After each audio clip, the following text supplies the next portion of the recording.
say a few words before we start. The first one concerns your seating. Please feel free to move your seats out of this constraint if you want to. We had envisaged a different arrangement before now, but so if you want to move your seat to a more convenient place, you can do that. Now, I want to explain to you what we mean by a dramatized reading. This is what we are having this evening. A dramatized reading is not quite a performance, and it's not quite a reading. It's something in between. We are having a dramatized reading this evening of a new play which I'm working on. And the idea of a dramatized reading is that we have an audience to look at what we are doing, to look at the play, and to help us pass comments afterwards about your experience of the play. This will also help in final decision about the play itself. So what you are watching is not quite the final play, but you will help decide what the final play is. From your comments, we will then rework the play and make it somewhat better. So it's like a workshop performance, if you like. And so feel very free to comment on the play afterwards. Don't be worried at all, don't be shy. If you like something in it, let us know. If you hate something in it, let us know. It doesn't mean that your comments will always be accepted, of course, but it doesn't mean that they will be rejected. So this is what you are participants in this play. You are participants in the making of this play. Now the play is what we call a reworking of a play that already exists. Some of you will know already about the Medea, which you probably know already from the classics, the Greek classics. Now, I do a number of what we call adaptations of these plays into Nigerian form, the African environment.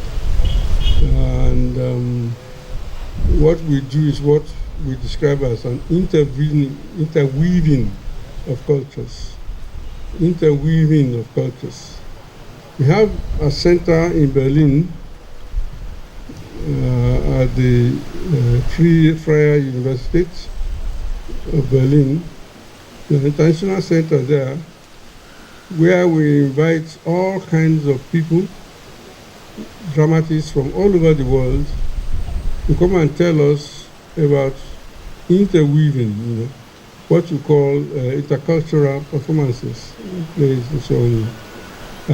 I was a fellow of this center for a number of years, and now I'm on the board of that center, created by the German government to bring playwrights, dramatists, and so on, from all over the world, to come and discuss their work about interweaving of cultures, how we take one play from one culture to another, and how we then interpret this in the light of our own individual experiences and social connections and so on.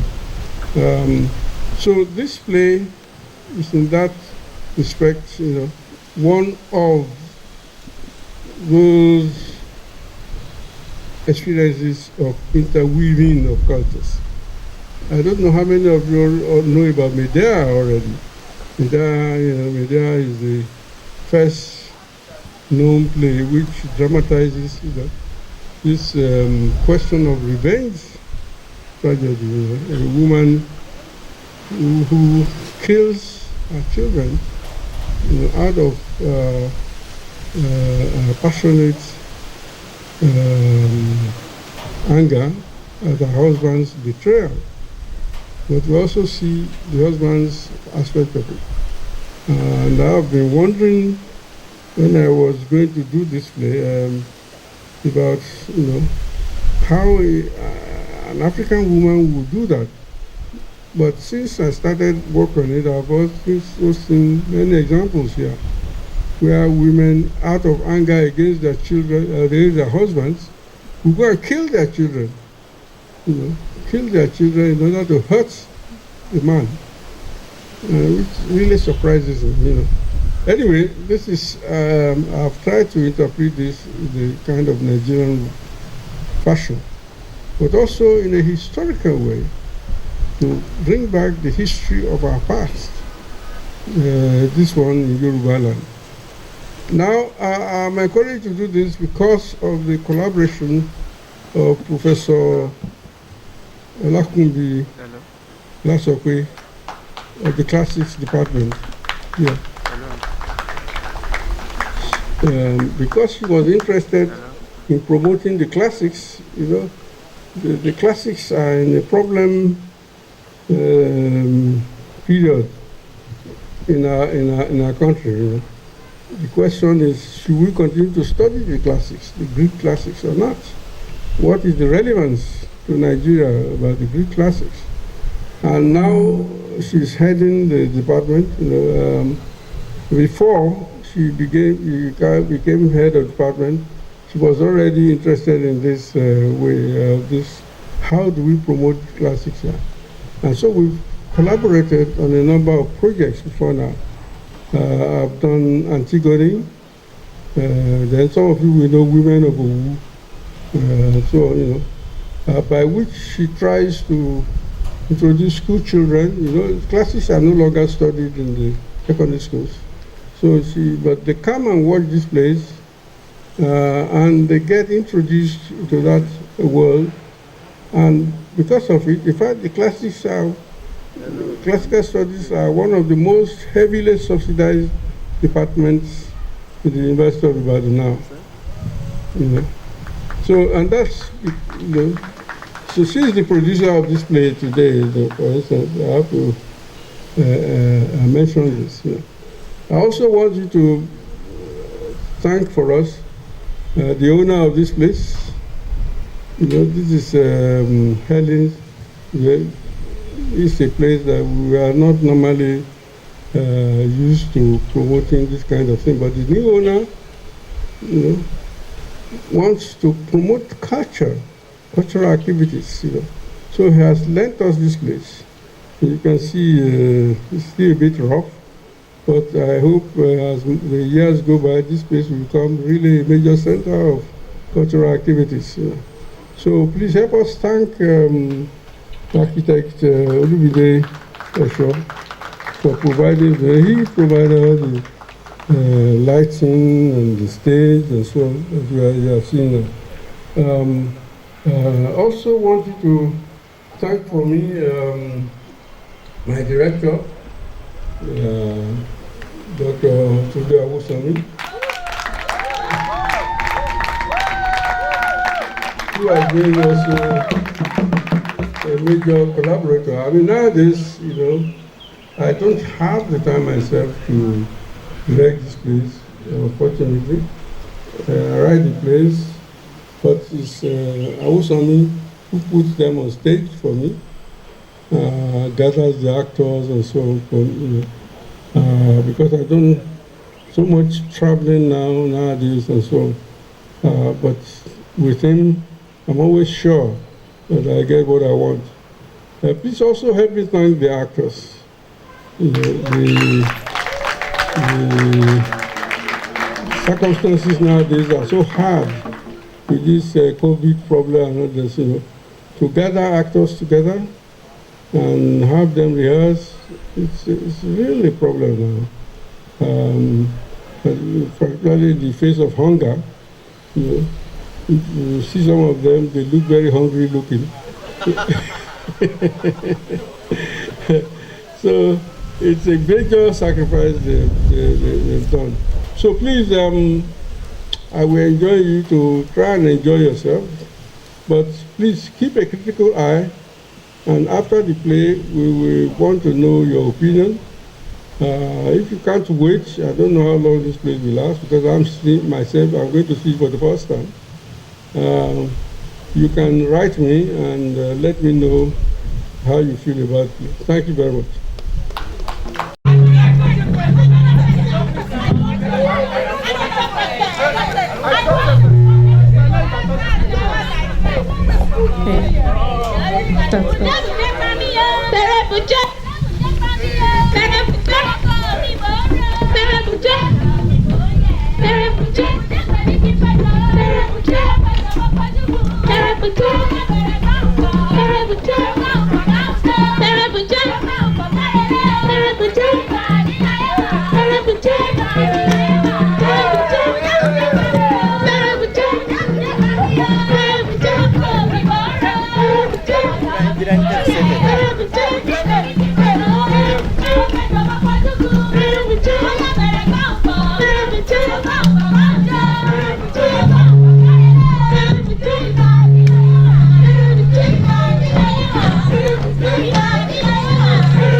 But they have called and will soon be there. So, as we wait, I have as usual asked the ASM to regale us with a story. Assistant Stage Manager. Okay, let's hear your story. Over to you. Okay. It's okay. I know it's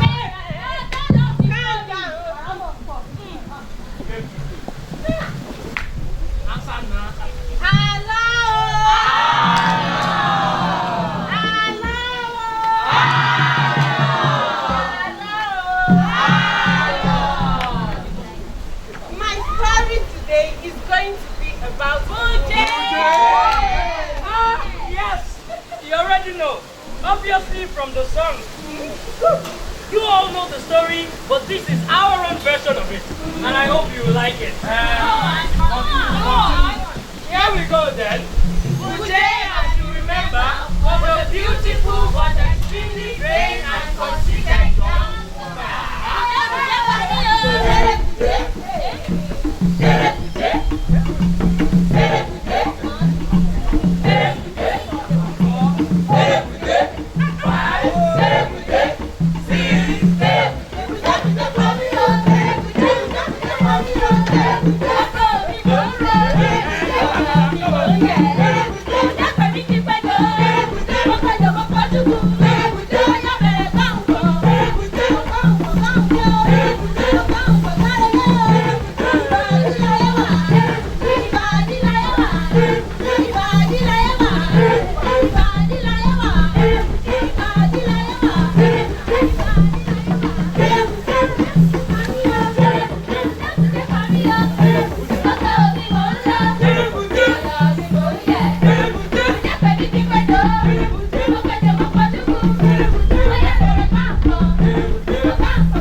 The old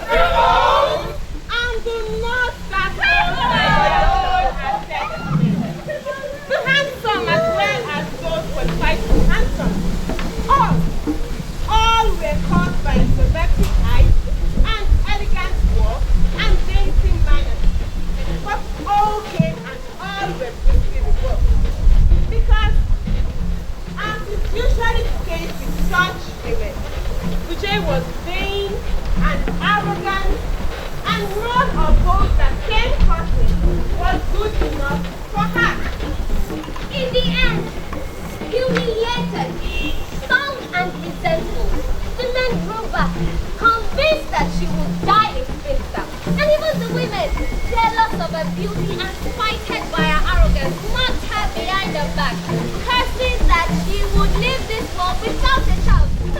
This was the situation when one day, at his favorite drinking ground, a man called Idapa suddenly jumped up and announced that she was going to marry the woman. Which woman, Idapa? Ude, of course, who else?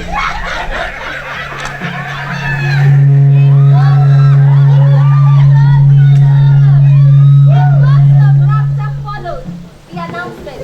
Some of the drinkers in fact bought a few drinks immediately in celebration of our champion, Mr. Idapa, the almighty conqueror of Ude.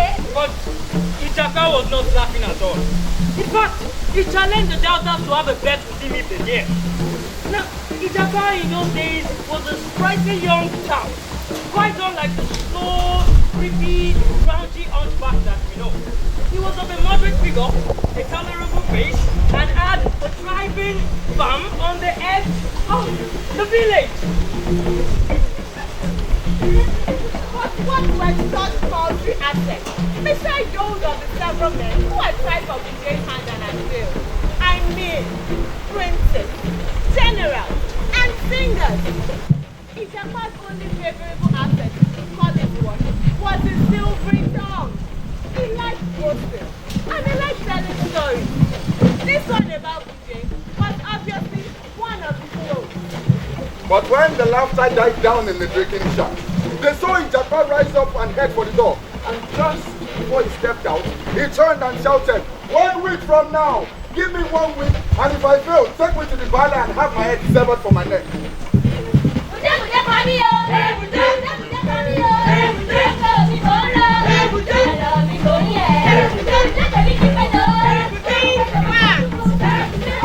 were a few things Japan knew about Ude already.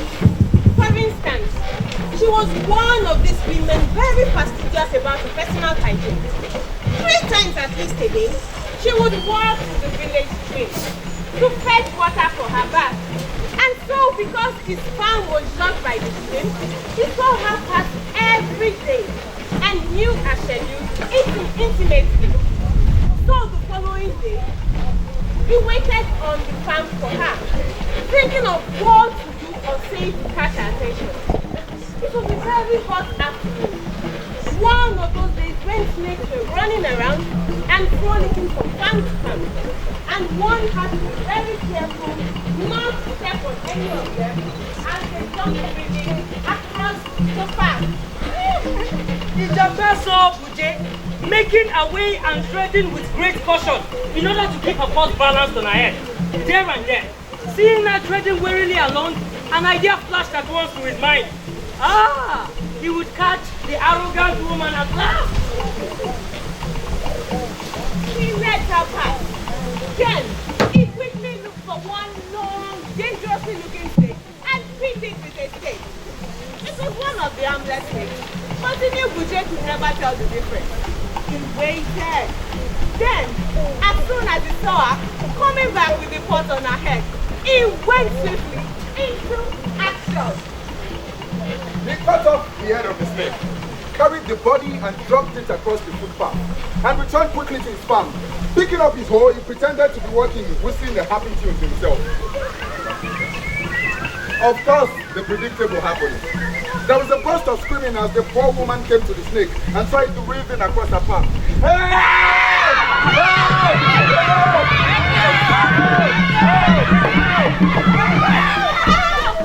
In a second, Ijaka was there with his cutlass, and in another, the snake was rendered immobile, slashed in pieces. At that very moment, however, another scream rent the air. Oh, Ijaka, in his eagerness to help, had landed the cutlass on his own foot in error. Oh, come and see the commotion. In the hot afternoon, blood was gushing out. Ijaka was shouting with pain. Ude, frightened out of her wits, was running around like a mad woman, her words incoherent. Soon, a little crowd had gathered, disturbed by the din, and all anxious to help. When they inquired to know what had happened, Ijaka broke into a song.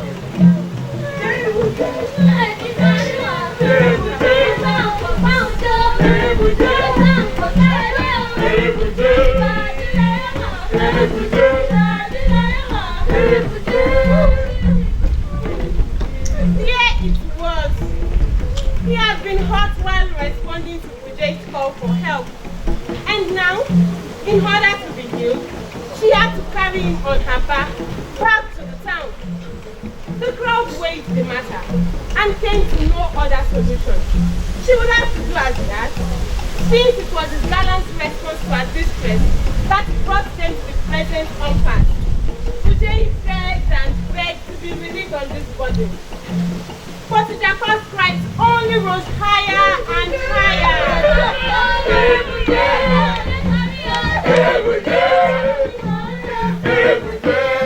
There was no way out. The crowd shouted at her to comply quickly if she did not want Japan to die, as he was still losing blood, and this death would only worsen the situation for her. The implications were clear. If she agreed to carry Ijapa to his house, it would mean her agreeing to marry him, for he would not let her go again. Yet, she could not leave him there to bleed to death. What was she to do? In the end, someone came out with a suggestion that became a good compromise. He said she should carry Ijapa not to his home, but to the Baale's palace, and have the Kabiesi decide. So, reluctantly, she put Ijapa on her back, and they all headed for town. Her premonitions were right. Once she got Ijapa on her back, he was not going to disembark again. They got to the valley, and when asked to report what had happened, Ijapa broke into his song again and again.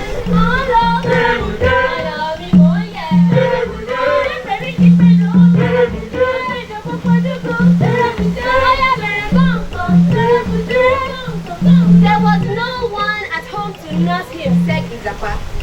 Since she had caused him the wound, it was only logical that she should follow him home and nurse him till the wound was healed. Nothing else to do. Uje had to follow Ijapa home, and that was how she became his wife.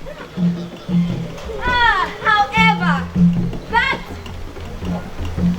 the proud woman was conquered. Her arrogance was stained. Instead of a wealthy prince, she had ended in the hands of Ijapa, a common citizen with no virtue beyond a slick, lying tongue. However, that is not where the story ends.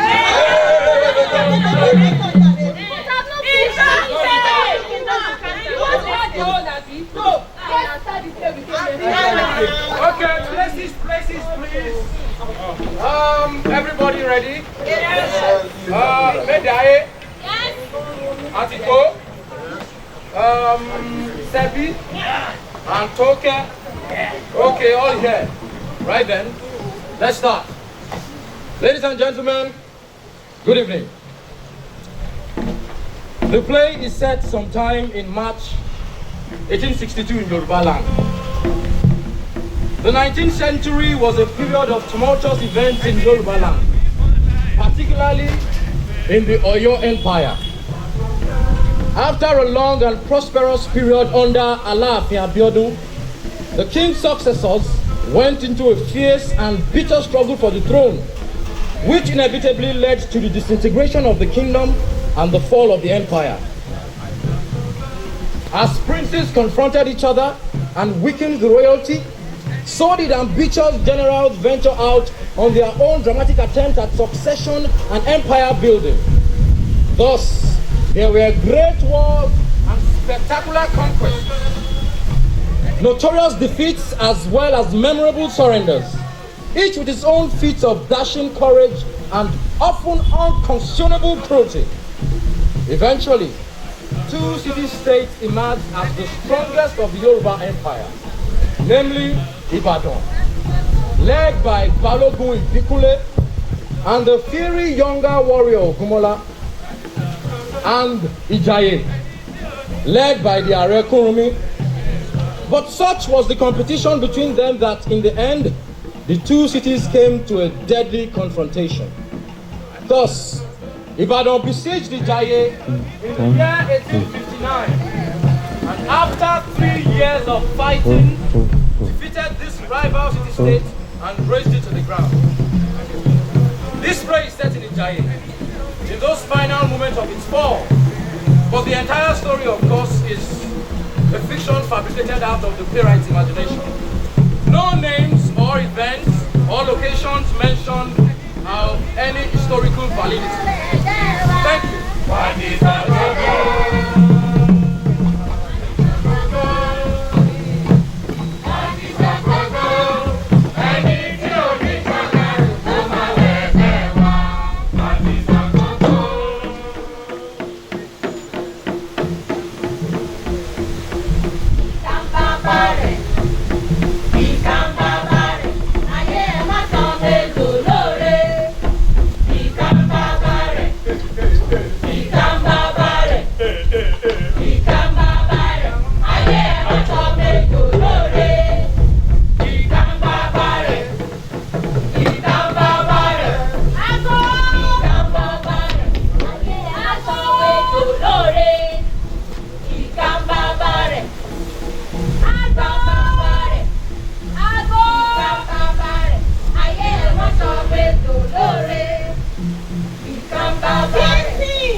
singing. I've asked them to go. Jason, go and bring them back. Madness, Medaye. It is madness that has come over you. Jason, I say go and bring them back. I don't want to more letting.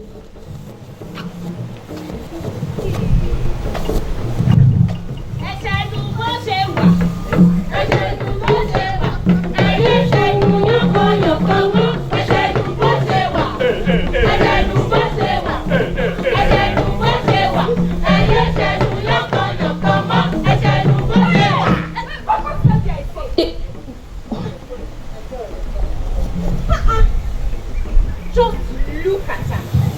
Yes, okay. Look at her.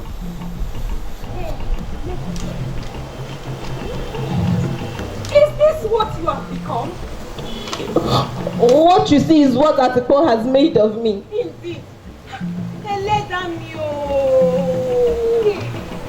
When did you last look at yourself in the mirror? Look at your hair. Look at your eyes. Look at your clothes. When last did you have a bath? My friends, it is over. I want to die. Life has lost all meaning for me. Because of a man? It's not just any man. Atipo is my life and he knows it. If he has decided to kill me, let him.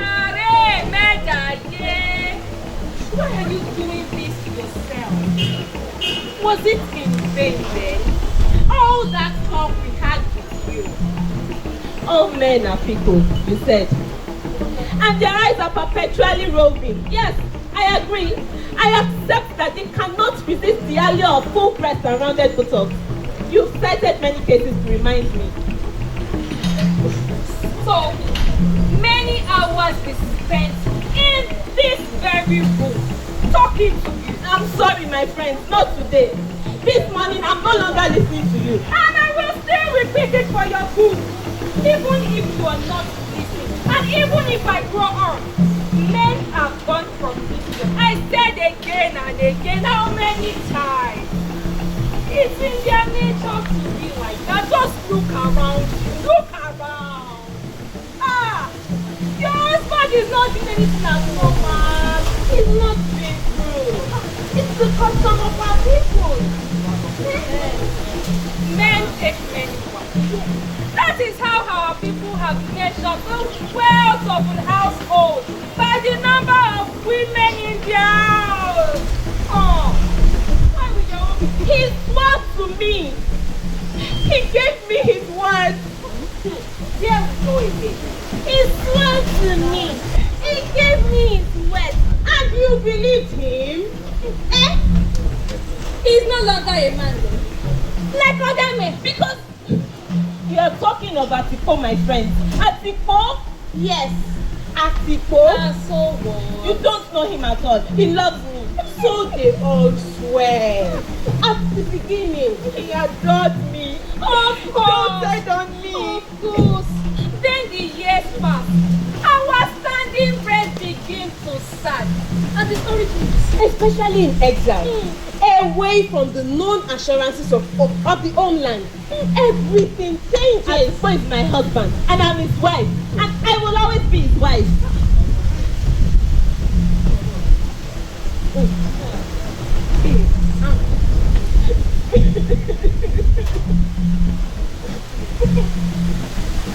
I'm sorry, Medaye, but this is how it always ends. For all women, for all of us who sacrificed everything for men. All those fine vows he made to me. He was lying then. All men lie, my dear. I cursed him then. May he and his new wife never know joy in their lives together. May they both come to a violent end. Careful, careful, Medaye. He's still the father of your sons. Whatever he may have done. My son. Does he himself remember that anymore? Does he remember his vows? Ìyàwó láká jẹ́ ọ̀rẹ́ wa. Ìyàwó láká jẹ́ ọ̀rẹ́ wa. Ọjọ́ lọ́wọ́ pé ọmọ ìyàwó láká jẹ́. Ìyàwó láká jẹ́ ọ̀rẹ́ wa. Ìyàwó láká jẹ́ ọ̀rẹ́ wa. Ọjọ́ lọ́wọ́ pé ọmọ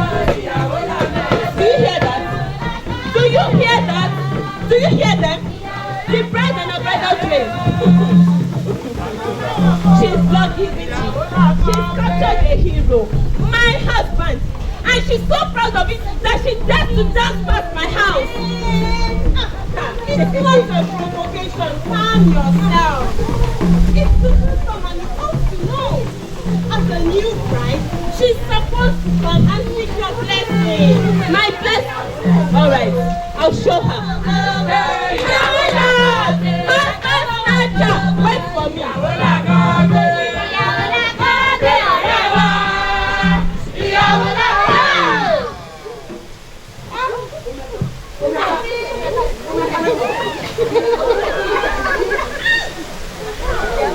Bí mo fẹ́ wọn ní Ìbàdàn. Èwo lẹ́jọ́ rí. Bí mo fẹ́ wọn ní Ìbàdàn. Èwo lẹ́jọ́ rí o. Èwo lẹ wá fẹ́ kẹ́ mọ́ délé sí. Èwo lẹ wá fẹ́ kẹ́ mọ́ délé o. Bí mo fẹ́ wọn ní Ìbàdàn. Èwo lẹ́jọ́ rí. Ìyàwó oníranù. Ẹ̀yà sọ́kọ̀ yìí. Ìyàwó oníranù. Ẹ̀yà sọ́kọ̀ yìí o. Èwo lẹ wá fẹ́ kẹ́ mọ́ délé sí. Èwo lẹ wá fẹ́ kẹ́ mọ́ délé o.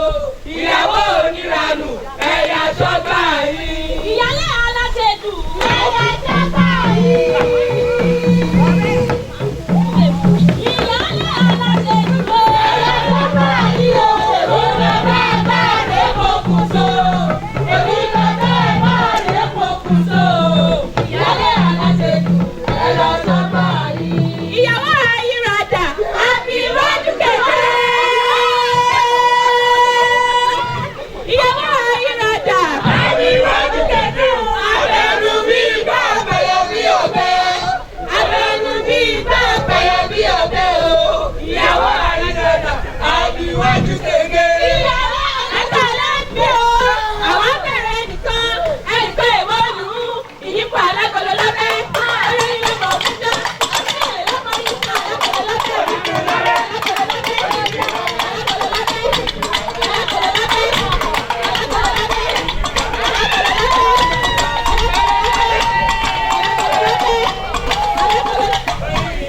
Let me go!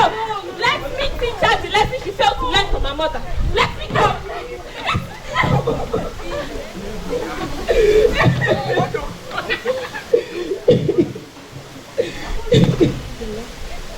Yes. Yes, cry. It helps sometimes. So sad. But that is how love is, my sister. When we dated capable of us. He gave me his word. His word to my mother. Your mother, Medaye. Your own mother. Yes? This mother you so fervently invoke. Was she the lone woman in your father's house? Answer me. Was she your father's only wife? You know she could not have been. Or else she would have attracted the malice of your neighbors of the whole town. So what's all this fuss you are making about something we women met in the world? Eh? Is your own going to be different? Yes. Leave us here. Treat us with contempt. Leave us and go inside. It's your home, isn't it? And we are unwanted intruders. Yes! Go inside and ignore. Ah! Insults. Go! And you will find that we too. We know the way back to our homes. Because the insult first came from you. It's you trivializing things. How? I talk of my mother and you turn it to mockery. You take her to be the elderly woman who gave birth to me. What power do mortals have? Oh, you mean, please forgive us. You were talking of... Oh, yeah. Goddess of waters. The one who specially selects us her daughters from each generation and specially endows us with her powers. That day at my nuptials, she suddenly surfaced here, unexpected, resplendent, and blessed my wedding. And at the oath gave her his word. So how will you explain now? I don't know, I confess. That will have to be between him and her. What All I can say is that you cannot win your battle with all these good tactics. Certainly not. Installing fingers on your husband's doorstep to rain curses and abuses on him. That cannot win him back. I don't want him back. Let him go wherever he wants to. The shameless adulterer.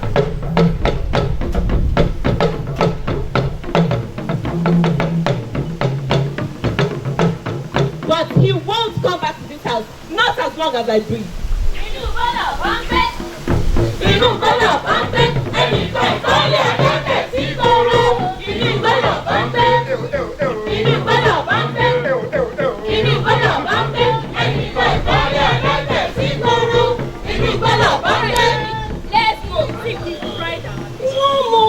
My dear women, please, my mothers, I beg you to, please don't go yet. Hey, go.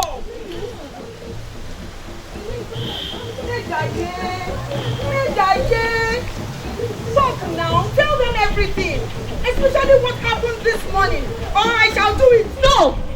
Are you out of your senses? Something happened. She said I mustn't tell anyone. What is it? What happened? Oh, all right, I'll tell you. I've been banished from Medaye by Arekurumi.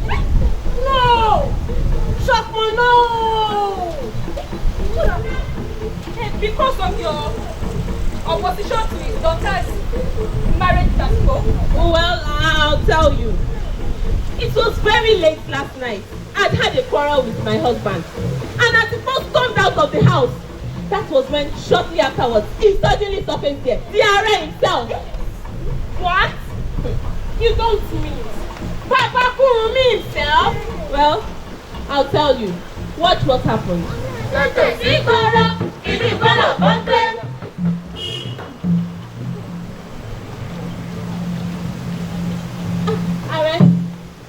Get up.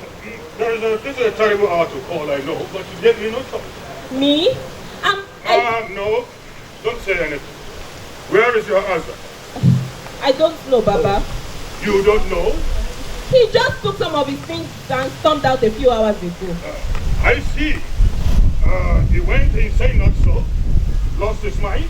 No, Baba, of course not. Oh, he just got up without a cause, packed his things, and ran into the night just like all normal people do every day. No, Baba. I mean, well, we had a little argument. About my daughter again, wasn't it? Answer. Well, Baba... I'm told you declared war on him and made his life a torment. And in your anger, you destroyed him and all of us. And so our troops have been suffering incredible reverses of recent on the recent war. All because Atipo has agreed to marry Iyipo, my daughter. And what kind of a woman are you? Fabiesi, it's not about you or your daughter. I married a man who swore an oath to me and my mother that he would love me forever. Yes, he no longer does. He swore to be faithful to me forever. I have no time for all this. It's childishness. Just go inside now and pack your things and... Pack my things? Either that or you accept the marriage. Never. Then you leave me no choice. I'd be obliged to expel you right away from the city. But, Baba... I thought you were wise and mature, able to use your brain. That is why I let you thrive here all these years, in spite of my initial fears about your reputation. But it's obvious I was wrong.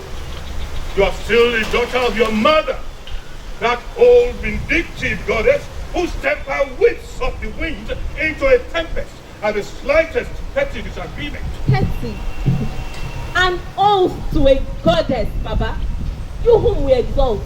You think that's petty? Listen. The coming days are crucial to the future and survival of our city. And your husband is going to be required to play a central role in the story. I cannot allow you to distract him with this trite. It's not trite to me, Baba. He's my husband, and you're taking him away. Nonsense! Do you think I have to explain? Yes, you do, Baba. I'm under your protection. And I am the daughter of Oya. What consent? I don't care who... I ask you again, Babare. Why are you taking my husband away?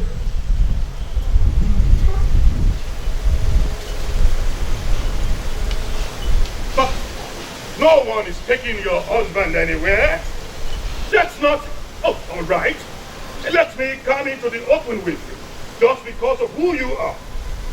With the hope that from now on, you're living in peace. You must know surely that as I talk to you now, our great city is in grave danger. The Ibadan army, aided by the Egba forces, have been at our gates for more than 2 years now. And our resistance is crumbling. The defense is in tatters. We need to act fast. Yes, I understand that, Babare Kakanfo. You are the generalissimo of all the troops of the land. But my husband is not one of your soldiers. Maybe not directly, but everyone in my city, everyone is under my orders, especially fugitives like you and your husband, originally from this same Ibadan. If they crush our forces as they're about to do, what do you think will happen? It's not my task to worry about that, Baba. Oh, of course not. But you think they've forgotten your crime, you and your husband? The crime that drove you over here? Well, of what use will it all be then? My escape from Ibadan, if now I lose at the phone. Oh, Medaye, my dear friend. You forget that even the name of Oya, even the powers of Oya are uplifting yourself on the battlefield. This war with Ibadan has been raging for how many days now? We've held on so far, but now my city is about to fall. Sadly, I have grown old. We all have grown old and soft. My companions and I, and now there are very few fighters left in the giant. True fighters, men who can lead the warriors into battle and be sure of bringing them back alive. All my fault. All my fault. Because in our years of affluence, I allowed my men to grow soft. Whereas Ibikule's troops on the other hand, under the command of that warmonger Kumola, our hardy fighter, they've not disarmed since we fought the Fulanis at Osogbo and drove them back to Ilorin. But I applaud war here in Ijai. I see what has happened. My men sunk themselves into the life of ease. And now, see the result. We have been losing on every front. And if I know Kumola, he will soon lead his men directly here into the city. I understand only too well, Babare. But how does that concern my husband? Oh. You still don't know, or you are just being mischievous. As we are speaking now, all my sons are out on the field defending Iwaun, the only source we have left for our food supplies. So, I urgently need someone here to lead the home troops. Since I myself, as you can see, can no longer do it. It is cruel. Cruel. Me. Follow me. The area of the entire land. I must find someone else, and quickly too, to stop Okumola. And there is only one person here who can do it. No, not Atiko. He's not fought a single combat for years, as you know. Please, don't take him back to the battlefield. I beg you, Are. He's retired. Let him live on in peace and raise his children to adults. What kind of adults? Cobblers? Oh, barbers? Oh, slaves in Ibadan, as they surely will be if we are defeated. Besides, have you looked well at your husband, Medaye? He is a born warrior, the kind born to die on some battlefield. He won't die on any battlefield, Baba. And if you believe that yourself, you wouldn't be offering him your daughter in marriage. Oh, indeed. How little you understand of politics, my little sorceress. but I will indulge you. Your husband, remember, is for all his power, still a stranger here. Neither, both of you. However bravely he fights, Atipo will remain a stranger without the authority that a son of the soil instinctively commands. But with my daughter as his wife, everything about his status will change. He will immediately be empowered, become accepted as one of the city's shepherds of power. You understand now? No, I don't accept. You won't sacrifice my husband to your political interests. But what kind of a woman are you? You prefer the city to fall to Ogumala and his horse? I don't care! I just want my husband! Well, I've spent enough time trying to get you to be reasonable. Something that I seldom do. But, You're tyranny, Papa. You've talked so much, but not about that. Your control of power and the ruthless strategies you deploy to exercise it. Why not tell yourself the truth, Are, that everybody knows? That's where your problem lies.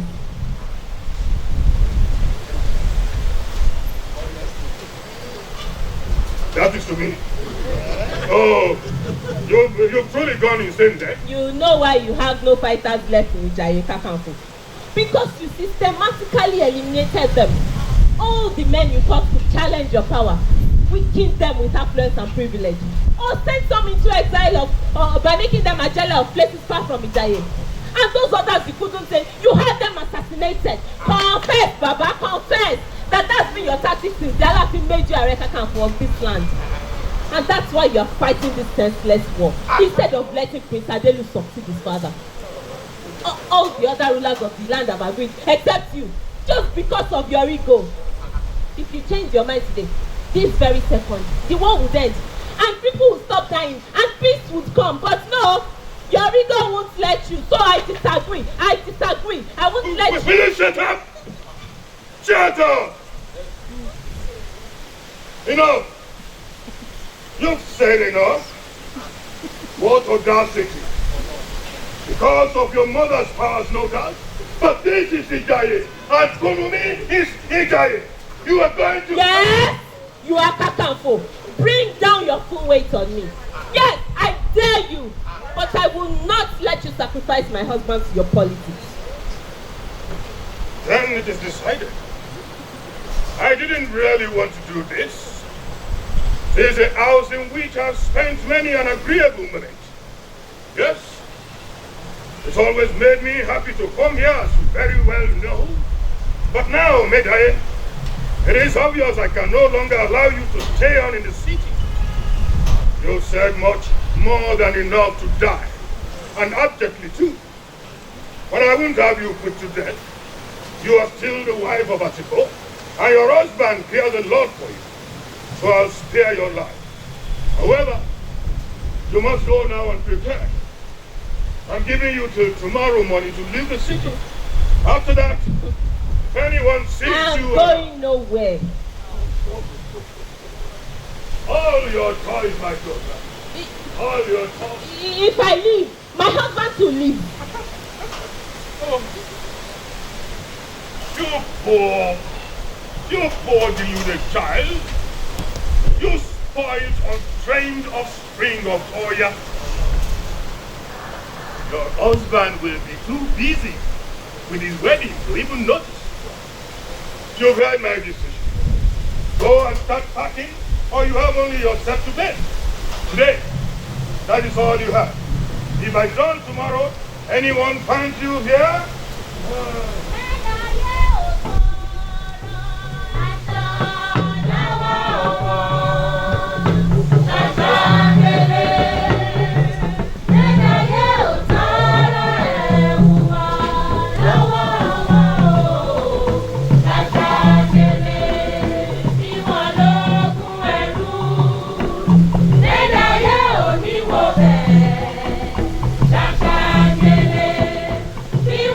Wow.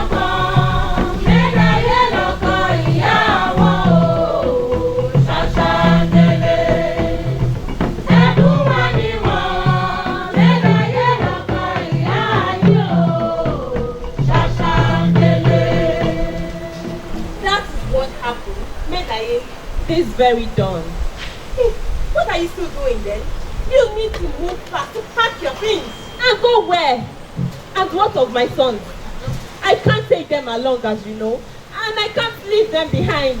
Yes, that is true. Where can she go and be free? The only thing I see now is to ask your husband to intercede. With this marriage and the clans we must have now in the corridors. Never! I'd rather be dead. Okay. Will you change your mind about the over my dead body? What? No, I said. Don't. Oh, mother. He promised me. He promised me.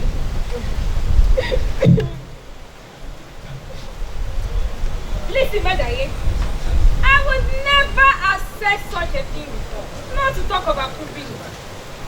But with all that you have told us, with the way you are being maltreated, I can't advise restraint anymore. See, so you have your powers, my sister. No one can blame you now if you unleash your powers. This is the time to strike back. Unleash your powers. Teach them a lesson. They will never forget.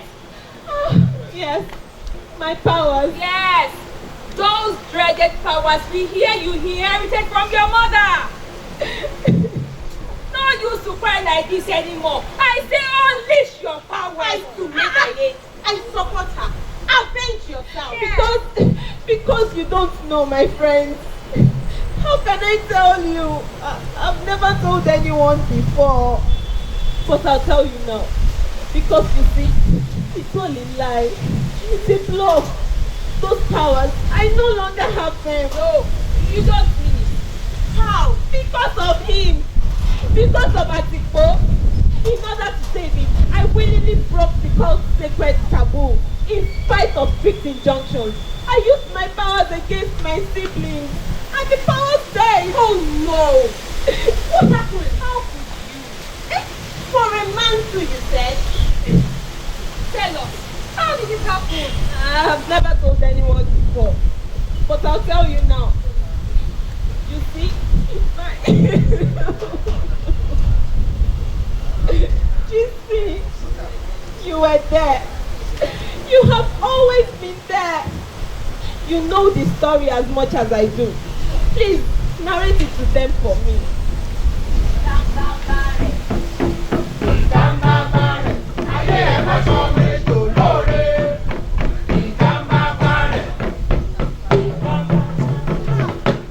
can I tell it? A sad story. Dear women, to show you how reckless some of us can be. Under the spell of this thing called love.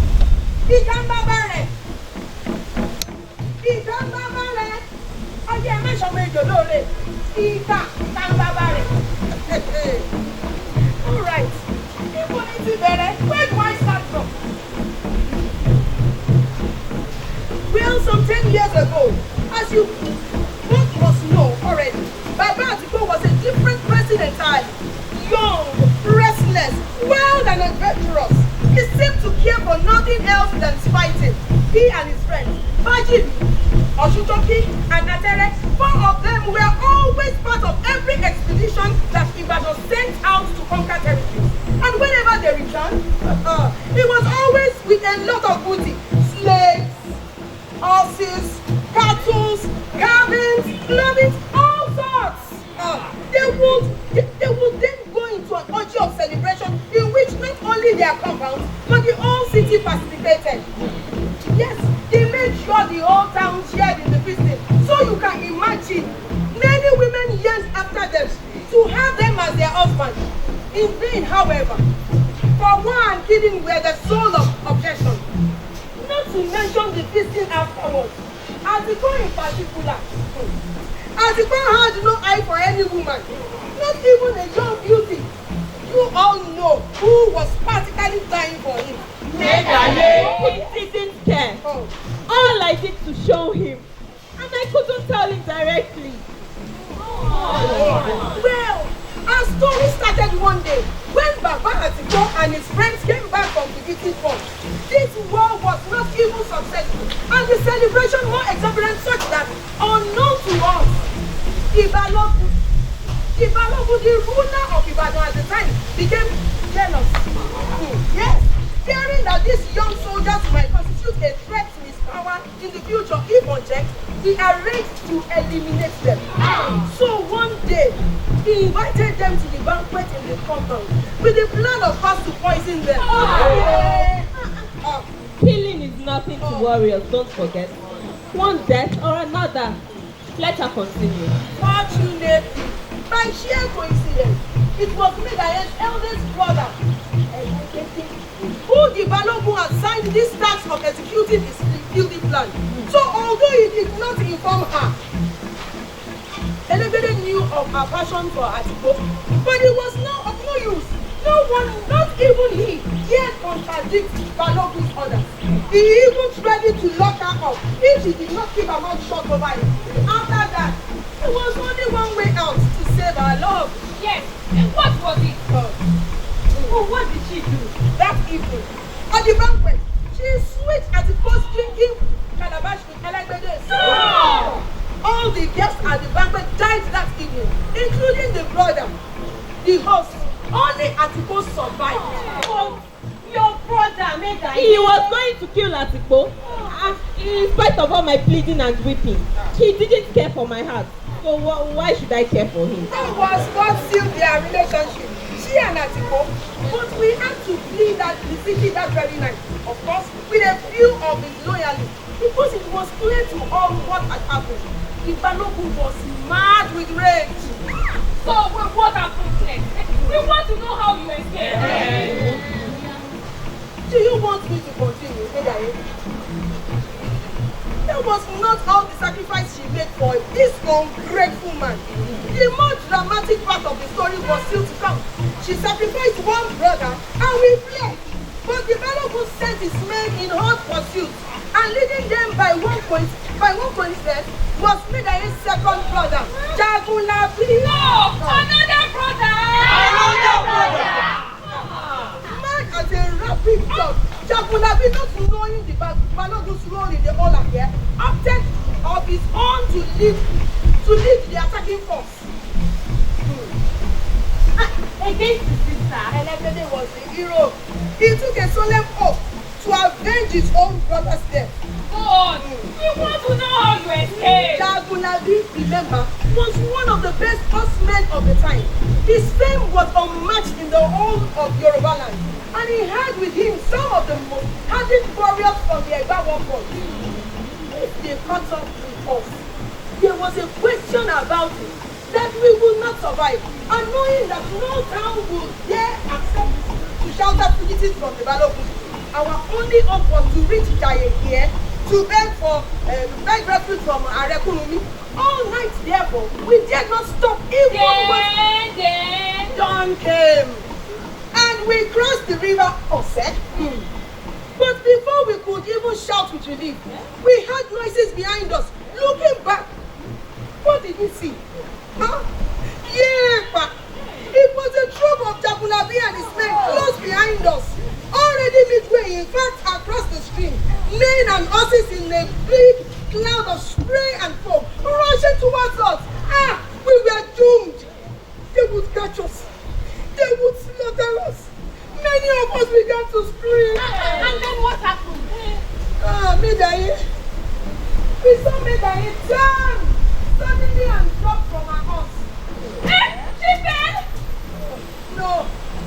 Medaye turned our horse, dropped from the stair up, and began to walk back towards the water.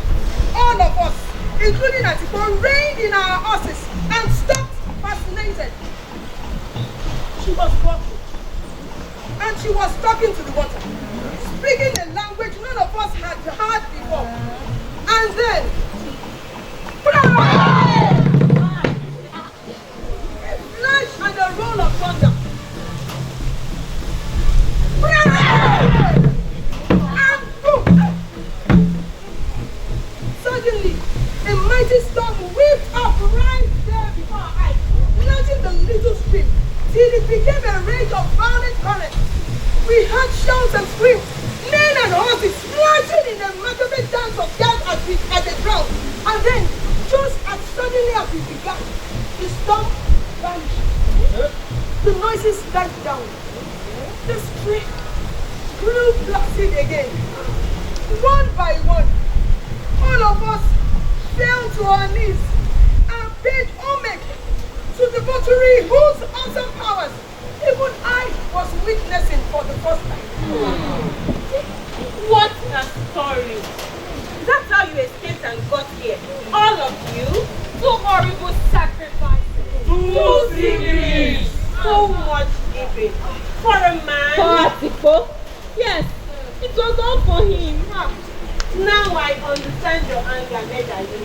She damned herself and lost her power. As for a man! We feel your pain, Medaye. It's an unforgivable betrayal. No one must know the story though, else you will lose all the honor that protects her.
Yes, I did. You see?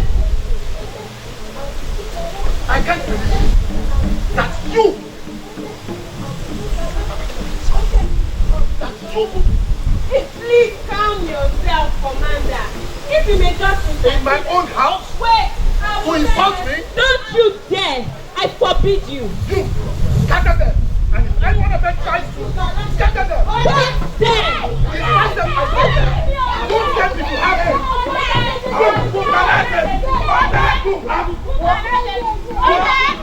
How daring! How? Oh, sorry. Yes, Sebi and Yekoke. No offense meant for you. Good day. Good day, Commander. I'm glad to find you today. Perhaps you will be able to add your voices as I speak to Medaye again today. Let's see, of course. Before you say anything, Grand Commander, my own dear husband, I have a question to ask you. Just one question. Yes, what is it? I've been banished from Ijaye. But the only question I wish to ask you is this. Were you there when the decision was taken? And did you agree to it? Well, that's what I have come to discuss with you. You are my husband. You brought me here to this city. Did you or did you not agree to my banishment? Answer me. I had no choice in the matter. So you agreed? I tell you, the decision Answer yes or no. Well, yes, I did. After... Thank you. That's all I wish to know. But where are you going? I came to talk to you. Not again in this world, Commander. Goodbye. You see my dilemma? You see your friend? What else did you expect, Commander? But we have got to talk. About what? What kind of question is that? I am surprised, Commander, that you even have time to come here. Shouldn't you be busy with your wedding arrangements? Listen to me. Listen. No! We don't want to listen. She told us all we need to know. And you won't hear my own side of things? Your side? After all the sacrifices she made for you. And you still have the conscience to treat her like this. And then to march down here in your wedding outfit. It is my wedding day. And this is still my home. You should have left it today, Ibadan. Or at the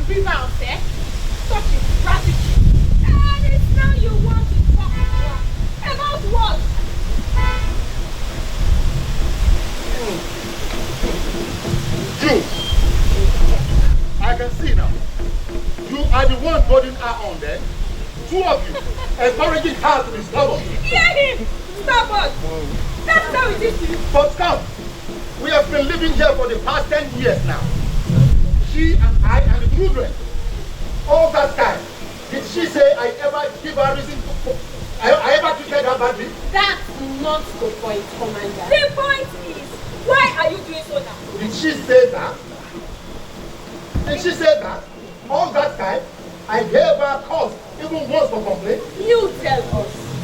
Did she for once give you any reason to doubt her? But she was happy, wasn't she? She never denied that she, so why did you decide to end? Why do you so brutally choose now to break her heart? You will never understand. I know. Few people will understand, but you will never understand. Well, you will never know the price I paid daily for her happiness. Meaning what? Medaye was happy. I could see that. And I tried my best to see that things remained that way. But every day, I was dying inside. Are you saying you were not happy with her? Outside is a terrible thing. It strips you of everything. Your pride, your identity, your inner sense of worth. When you are an exile, you are nothing at all.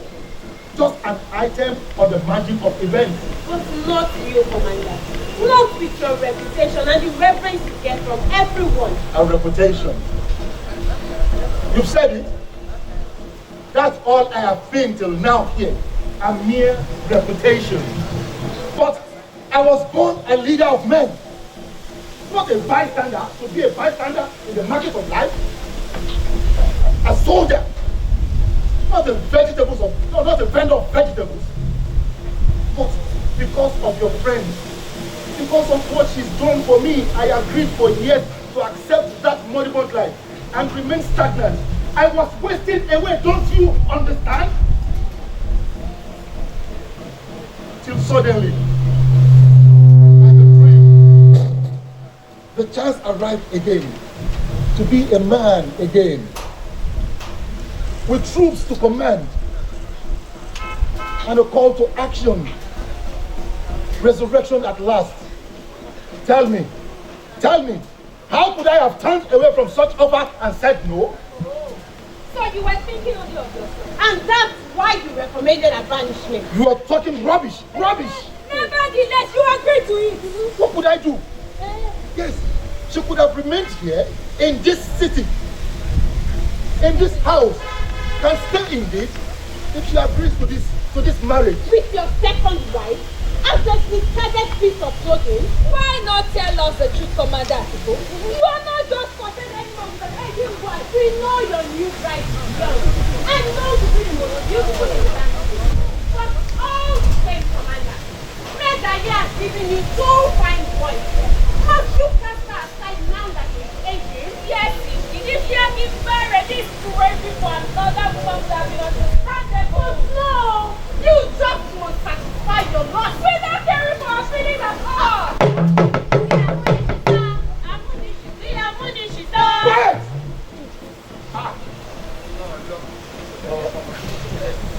If only you would allow me to explain myself.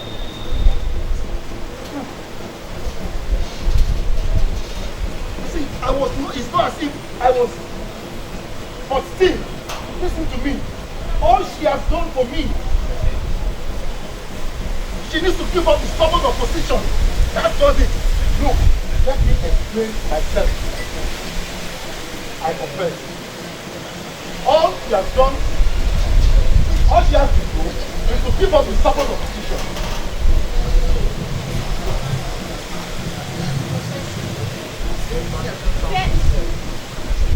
If only you would allow me to explain myself. It's not that I am tired of Medaye or stricken with this desire for a new wife, nor am I anxious to increase the number of my children. I am quite satisfied with the two sons we have together. My motives are quite far from this. Hey, tell us. All right, I will. Just as I have tried to explain to Medaye herself. But frankly, I am very, very unhappy to say the least about the situation in which I find myself and my family. We should not be living in this manner so shamefully beneath our ancestry. But this marriage will change all that. Not only will we regain some status of nobility, but our children too will get into the royal line through the sons I will have with the princess, who will then be their brothers. Tell me, is this such a wicked idea? Isn't it to the potential benefit of Medaye herself? Well, think of it. A chance at last to live again, not just like common migrants, but in comfort and luxury as a member of the ruling house. With troops under my command, should any reasonable woman jump at this? Atiko, your explanation sounds sincere, I confess, but still, it's not right to allow Medaye be driven out like this. After so many years, when after all she's done for you. It is so simple, you know. Even now, all she has to do is give up this stubborn opposition to the wedding, and everything will remain the same. I will talk to Are and get him to reverse his order. The punishment order will be revoked, and I promise her, this will change in our life together. Please talk to her. I have to go now. all right, we'll talk to her. Yes, although I begged. I left the palace and returned here as soon as I heard of Kurumi's decision. But you understand, I cannot change it if she doesn't change her mind. I said all right, we will talk to her. Please do. Because of her dignity, I would like her to be at the ceremony. It is certainly something to miss her. But if she will not come, at least she send my son. I would like them to witness it. Thank you. I have to go. We will talk to her. Oya, you two, both of you, goodbye. It's time for you to go. Oya, leave. I said goodbye. Or you've not said long enough. Don't you have things to do in your house? I heard all you said from inside there, my own friend. I expected more fidelity from you, more gumption. But no, as soon as he opened his mouth, wow, there you were, gushing all over him, lapping his words like syrup. Ah, you are not ashamed of yourself. Please, I leave you I explained everything, laid bare all my pain, all my anguish, but that matter to you. All the sacrifices I made for him, including even my own brothers. Did either of you think to raise it in defense? No. In my defense? No. But it's alright, it's okay, no need to explain. Oh yeah, thank you. Just leave my house now, please. Leave me alone. Yeah, we need to talk. I say leave my house! Ah, forget it, you're not on my side. You can't be trusted. Listen, Medea. Wow! Hey, leave me alone! I don't want to see either of you in this house again!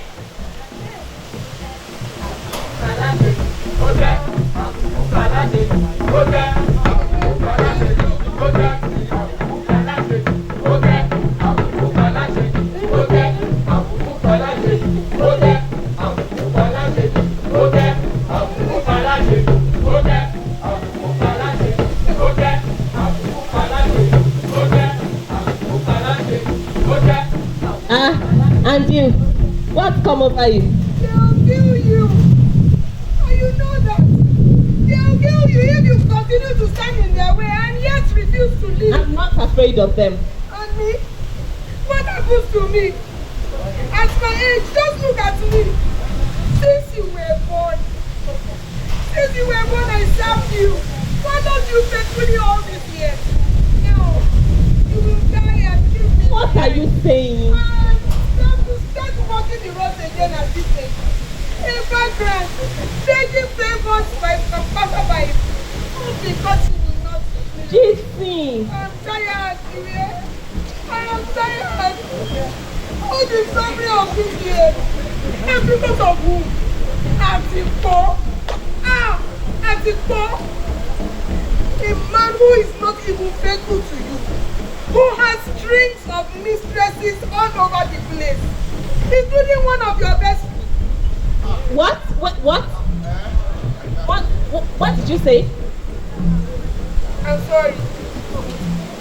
One of my friends. Who? No, no. I can't say. I shouldn't have. Talk! I swear. Okay. Or Sebi.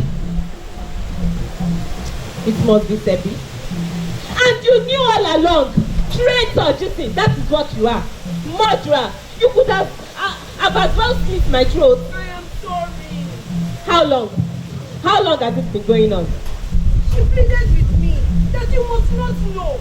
She's desperately in love with him, but love is wrong. In love with my husband. And in love with you also. That's what I didn't understand. This love you all profess. I will never understand it. I don't... Shut up, Disney. Just shut it at once. Yes, my careless mouth. What a mess. Let me go now. Goodbye. And wait, where do you think you're going? You got my thing. Come, don't be silly.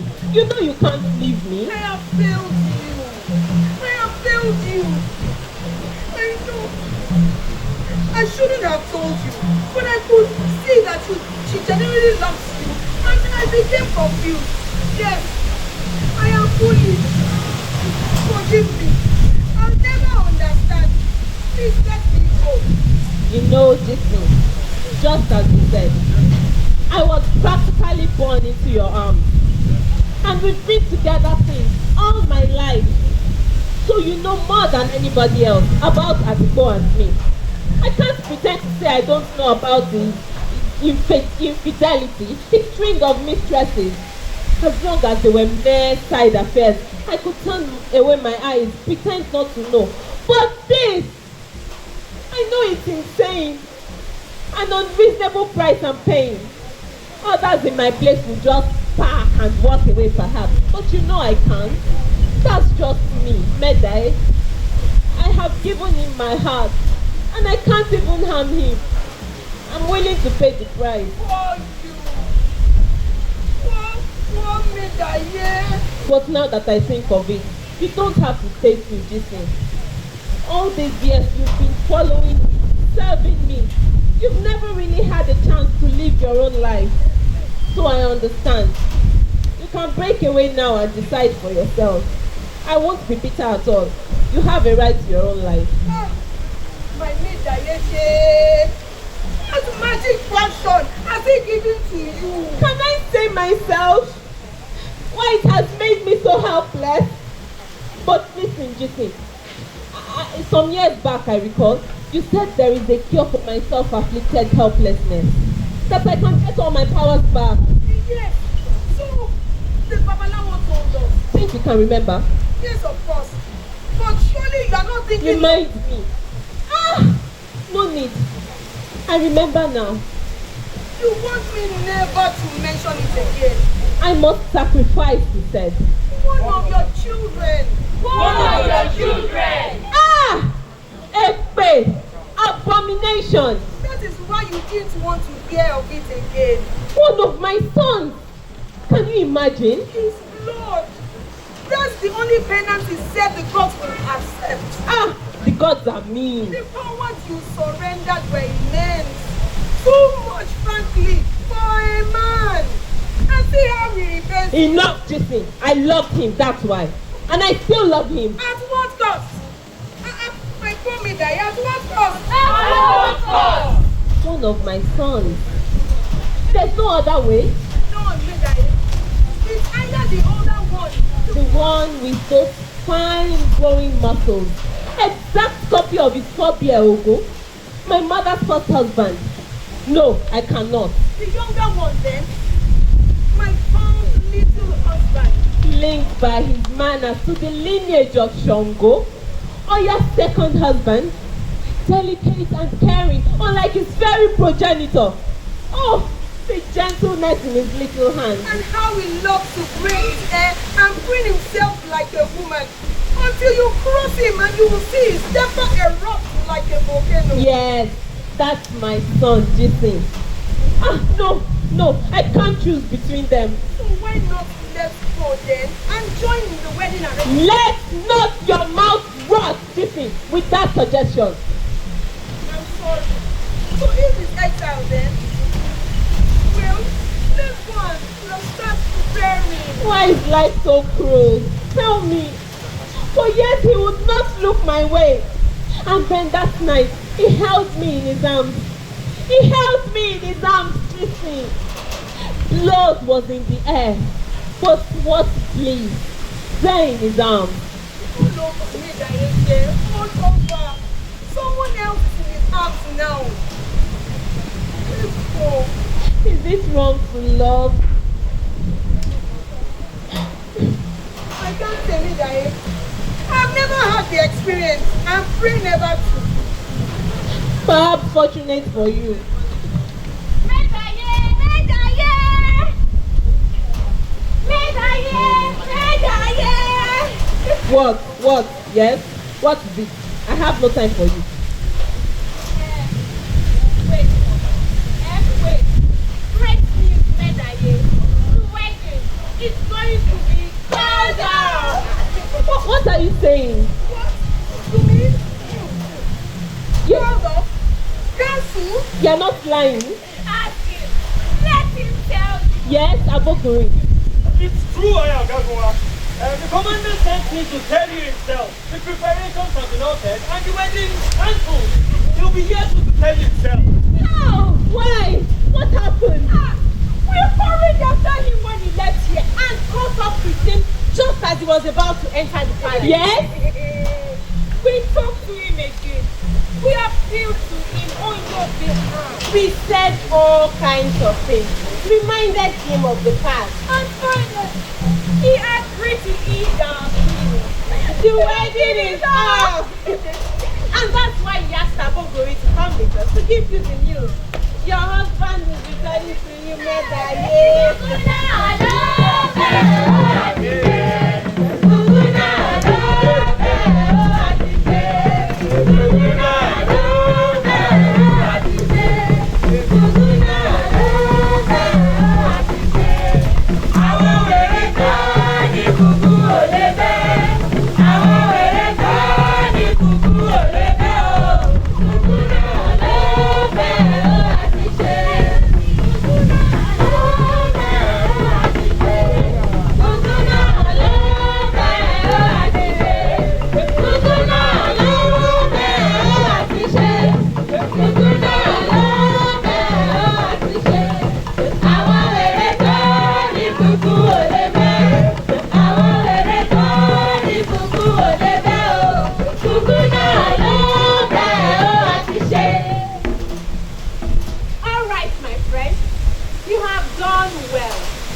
I need to finish my story.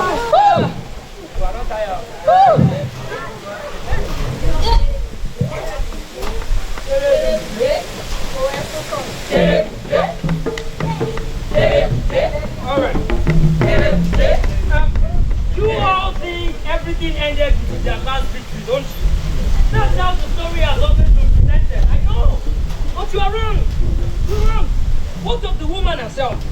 What happened to her afterwards? That's the part that our storytellers do not disclose. But I will tell you. Yes, for some time, Ijapa back in the glory of conquest. Why would you suffer the mockery of the people? The song that they sang for her beat into her like arrows.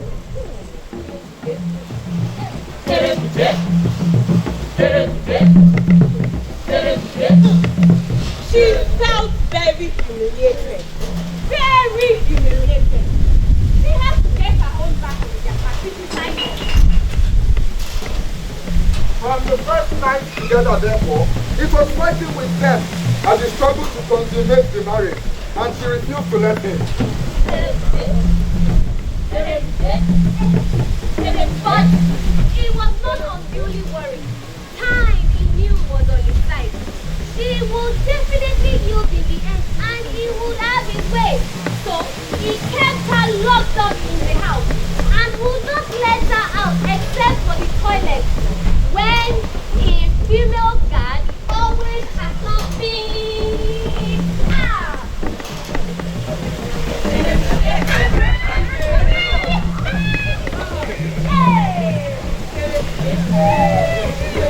Jay, extremely unhappy, kept thinking and thinking of how to free herself from this situation. But she could find no solution. None that is other than killing herself. She even made up to poison herself from the house. But at the last minute, she stopped herself. The question suddenly came to her. The question suddenly came to her mind that if she died, how would the Japa suffer from that? Perhaps he would only mourn her for a day or two, as even he was even capable of that. That was all. Afterwards, he would return to his normal life. No. That was not good. She stopped herself. There had to be some other solution. Then one day she had an idea. That evening, when his Japa came back from his drinking bout, he found her camped by the fireplace, shivering with fever and muttering delirious words. Frightened, he brought out all the concussions in him, but her condition only seemed to get worse. Finally, signaling to him to move closer, she whispered desperately, "Please, my husband, save me, or I'm going to die. Carry me quickly to Mama Agba's house in the next village. You know her reputation in this thing.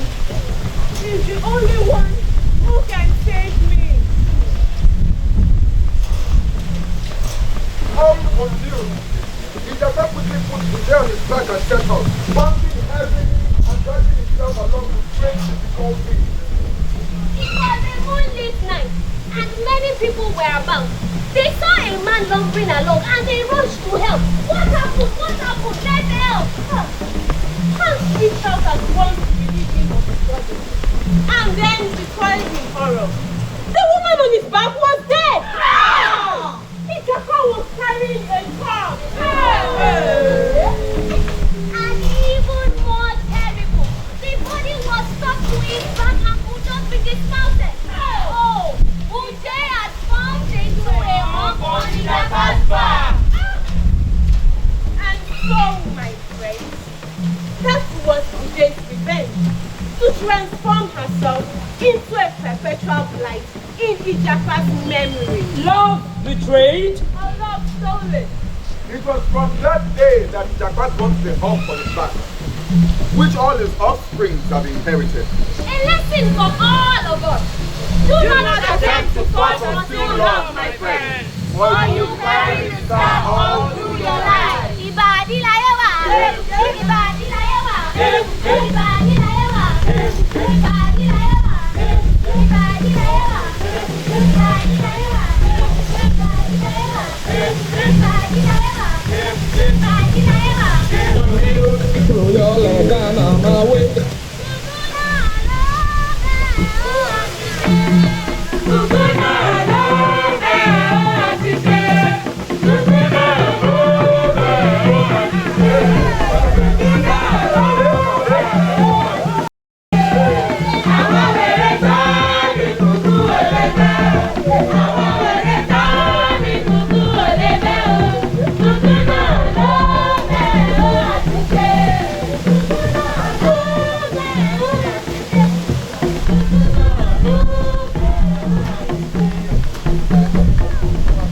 Medaye. Yes? Who are you? They call me the cross riddle. Where I come from, they say of me, there is a hole in front of his house. So deep to look into it, you must bend low to your knee. Surely you cannot forget it. No, it can't be you. Greetings from long ago. What? You? Don't call my name. Here in Medaye. I've been in your city for quite some time now. And you were not caught? Let's just say I'm an old hand at this thing. Yes, of course. And forget you have a juju that they say makes you appear and disappear for the evil. The magical art of disguise, my dear old friend. That's my juju. I got it from my old master. You are good at it, I must admit. If you've not been caught by our soldiers. But suppose I give a shout now. I know you won't. You can't be too sure about that. What happened between us was a long, long time ago. And besides, I'm married now. married.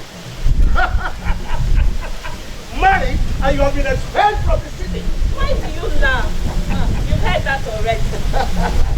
It made me change my plan, so I know you won't shout. All right, tell me, what has brought you here? To offer you a life-saving proposition. I'm listening. You have been expelled from the city, from Medaye, and you need a place to go. With your reputation, huh? You know there won't be many places eager to take you, to welcome you. So what are you supposed to do? That will come with me to Ibadan. To Ibadan? Yes, back home to your roots. You haven't changed much, right? You always wrong. Well, and consider this. The Balogun, your own enemy, is dead. More importantly, you'll be under my protection, in my compound. As one of your harem, of course. You could not wish for a better status, I assure you. This Okumola is no longer the baby fowl you knew. Are you telling me? Your reputation for cruelty is all over the world. But all over Yoruba land. But I win my wars, don't I? All my wars. Yes, so they say. But at what cost? You? You want to teach me about war? Look, there is no time for that. Decide quickly. And let me add that with me in Ibadan, you not only be safe, but also have the chance to rehabilitate your own compound. How about that? To be back in Ibadan with my son? If that is your wish. What a dream. But, hey, wait. You haven't told me. What do you want from me in return? Something quite simple. In fact, for you, which only you can do. And what's that? Let me first explain. As you know, it's been more than 2 years now since my troops have been at your walls. And I don't have to tell you how hard this whole expedition has been. We have had to fight for every inch, especially against the Egba army who came to help Medaye, despite their previous fight with me. Yes, I know all that. But since they have left now... What? The Egba troops have left? Yes, in a great hurry this morning, when they learned that we have sacked Iwawu. Iwawu? When? Last night. You see, Iwawu was Medaye's main post of life and had to be destroyed. Well, this morning, at dawn, the white men of the church fled Medaye. I think they heard about Iwawu. So the Egba took the white men's departure as a bad omen and hurriedly left for their own doom. Yes, it's really bad for Medaye now. And that is why I must attack the city now, today. And that is where you come in. What do you want me to do? You see, Medaye is at its weakest moment now. We killed many of their leaders at Iwawu, and the troops are now demoralized. It is the best moment therefore for me to attack before they are able to rally again under a new leader such as your husband. I see. And Asipo is being installed right now as their shipper. And you know his prowess. It would be foolish of me to wait another day. Right, I understand. But why do I come into this? I can't stop the ceremony. But the river Ose, Medaye, you can stop that. That is where you come in. I don't understand. You see, the Ose is the only barrier now left stopping our march on Medaye. It's swollen suddenly out of season, preventing my troops from advancing. If only we can cross it, we'll be in Medaye within an hour. And the old man will learn his bitter lesson as I reduce the city to naught. Please, Medaye, help us cross the river. Get a presiding goddess to calm our current for a little while. Just enough time for me to get the troops across. Please, use your powers with the goddess. My powers? And I'll help you destroy your enemies, including that ungrateful husband of yours. I, Okumola Olodogbo Keriloju Oku, Owo Kembere Bija. You see, and Oku is my witness. I will make them pay for the humiliation they have brought upon you by so shamefully expelling you from their city. I'll bring you to freedom. Restore you back to your ancestral home in Ibadan. Your fame will spread all over Yoruba land. It's a wild dream. Ogunmola, let me think about it. Give me some time, please. All right. But remember, the moment is just right now for me. The wedding will soon be over. Ah, yes, the wedding. Of course, my husband's wedding. My dear friend, Ogunmola, I'm sorry I cannot help you. You see, the wedding has been called off. What are you saying? Just a short while ago, so you wouldn't have heard. But my husband is no longer marrying the princess. I have no reason now to betray my Atiko. You are sure? I am offering you. Go quickly now, Ogunmola. Atiko will soon be back. You shouldn't meet you here. All right. I'll go now. I will go now. I'll return to the truth. It's a pity we cannot have your assistance, Medaye, but at least take care of yourself. For we will attack today. We have no choice. So long, Medaye.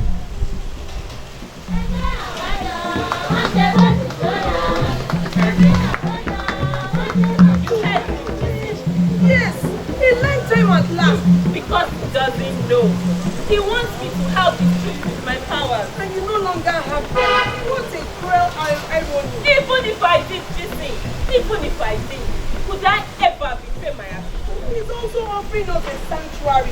The chance at last to return home to Ibadan, to your ancestors. Yes, but what of Atiko this thing? And what of my husband? Medaye, your husband. Hey, wait a minute. Wait. You must run now on my behalf to the palace. Find him. Find Atiko and tell him Ogunmola is in good. Maybe they can still catch him before he escapes. But Medaye. No argument, just let's see.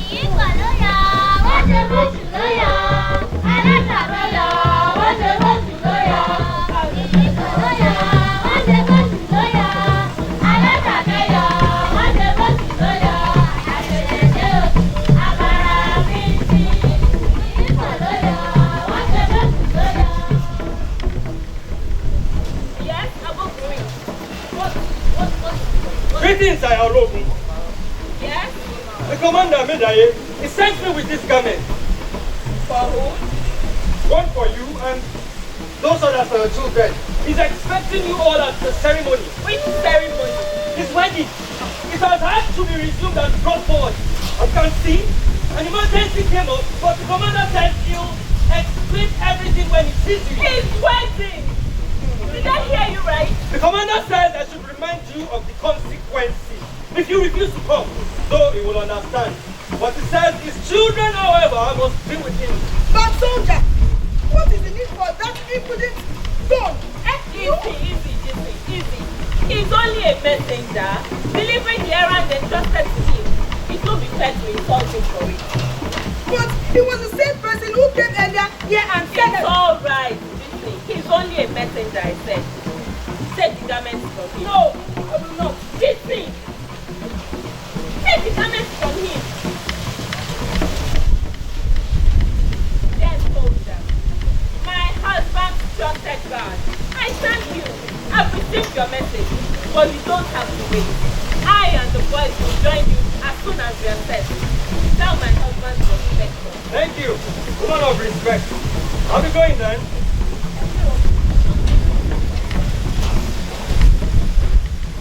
But, well, I can give you some explanations, even though it's not part of my message. You see, the emergency came because of that wild woman of Ibadan. The beast they call Ogunmola.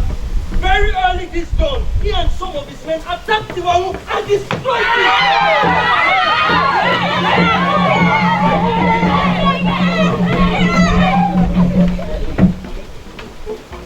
You do not seem surprised? Go on, soldier. Tiwawu, it had a food basket so strategic to our survival that our race sent our best fighters there to guard it. But that devil found a way to trick his way into the town through some secret entrance and surprise them in their beds.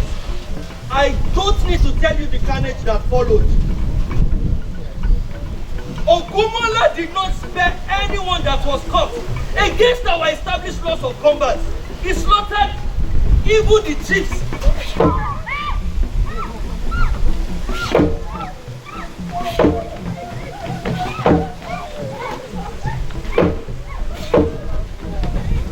He slaughtered the chiefs and the commanders, including the 5 sons of Arekunmi. No! All including Kurumi's first son, Aremo Arawale. But, no! Tell me again, Abokuri. Did he know? I mean, when he ordered them killed, was Ogunmola aware of their identity? That is the very reason he killed them. With the exception of a few who managed to escape. That man has no drop of human blood in him.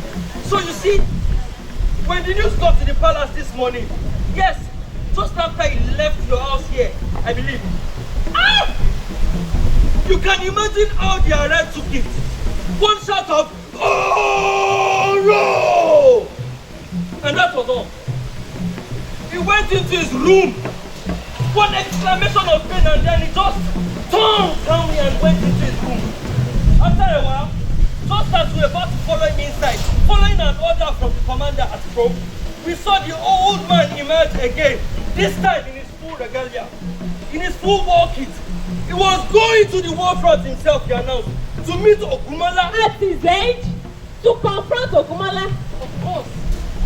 It was unthinkable. Nobody standing there would permit it. There and then, my master stepped forward. He will take on the task of reorganizing the routed Ijayi army, he swore, and bring Ogunmola in chains to the arrest palace. After his marriage, of course. Yes, that had to be hastily brought forward. For without it, he would not obtain the loyalty of the Ijayi troops. Tomorrow, he's starting works with the soldiers. So, that's the story. My husband is going to marry in Ipo. The ceremony has already started. Please, I must hurry along now. It's not long. Of course.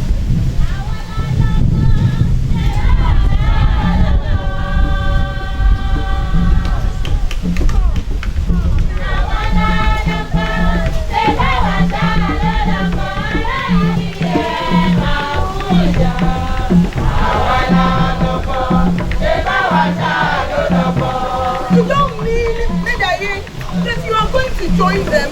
The ultimate humiliation, Jesse. This is what Atikpo has planned for me. Me! To go and witness his wedding to another woman. He can change his mind at will. Try as he pleases with my heart. Oh, because he knows I'm helpless to stop him. What do his vows matter? But I don't understand.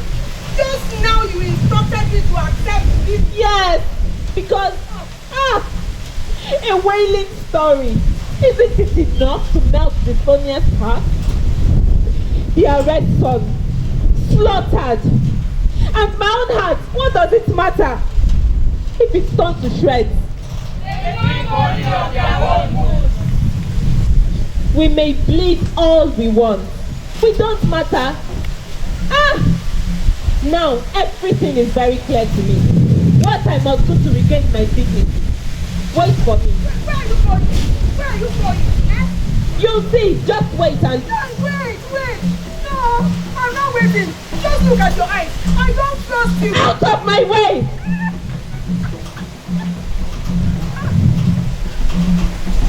I think I can guess what you are going to do, Medaye. But please, I beg you in the name of all mothers and of all women, I am begging you, don't do it.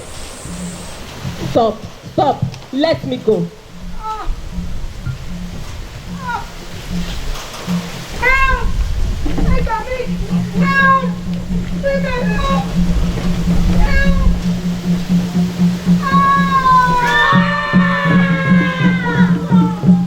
Too late, my friend. Too late to stop her. The horror has begun. Medea, please don't feel free. No, Medaye! Not the two of them! No!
mighty goddess who fights our enemies with thunderstorms.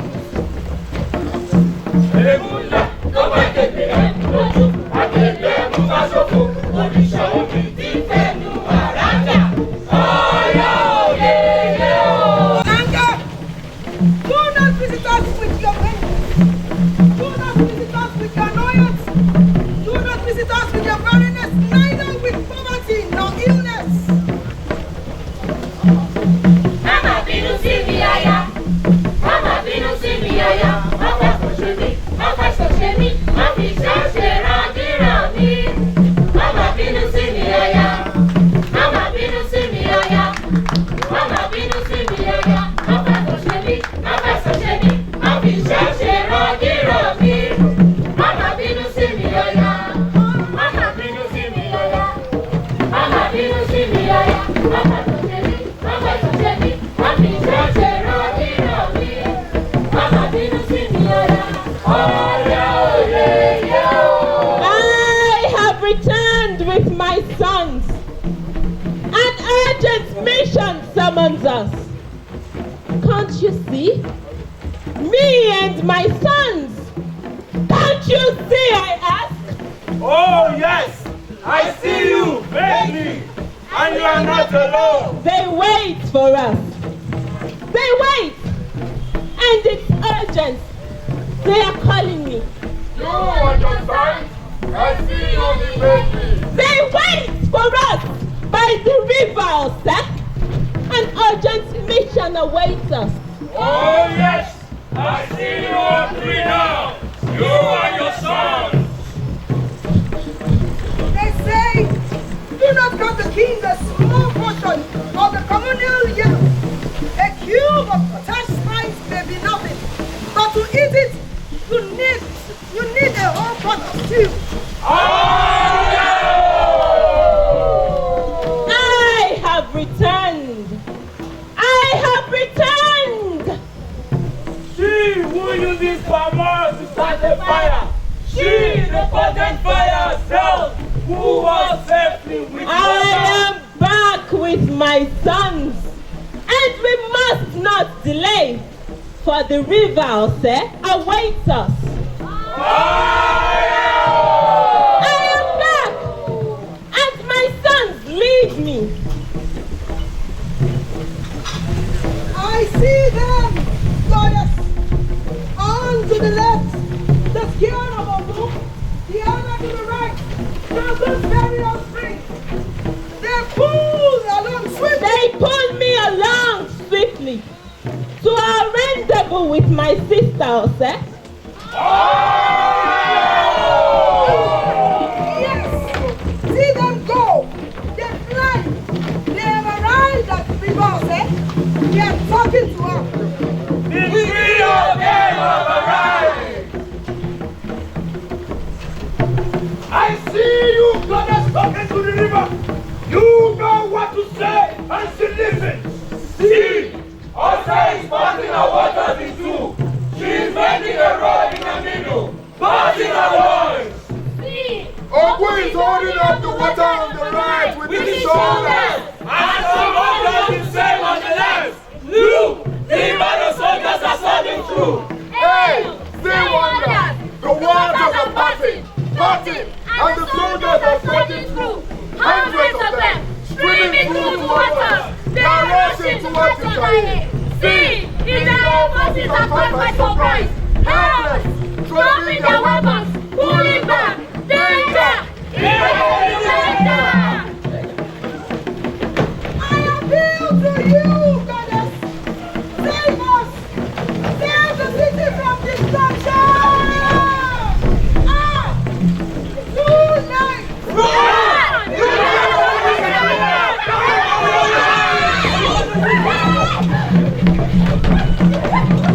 What? Even the troops are here. Medaye, save us! We are doomed! My children! My love, Mom!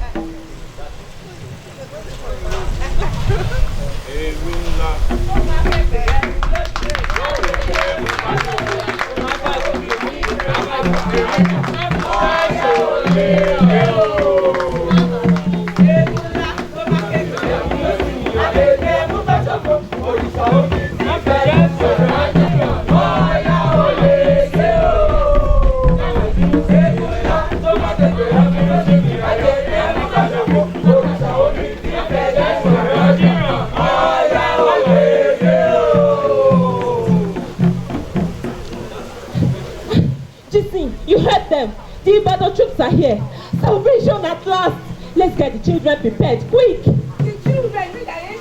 And our luggage. Ogumala will soon be here and we must be ready to go with him. Your sons? Yes, I've fulfilled my promise. Get the boys here. Look at your hands. Blood? Blood! Jesse, how did blood get into my hands? You mean you don't know? You don't remember? Remember what? For you. For Medaye. What happened? Your powers. You use them again against your own blood. My sons? Yeah. Your own son. Yeah.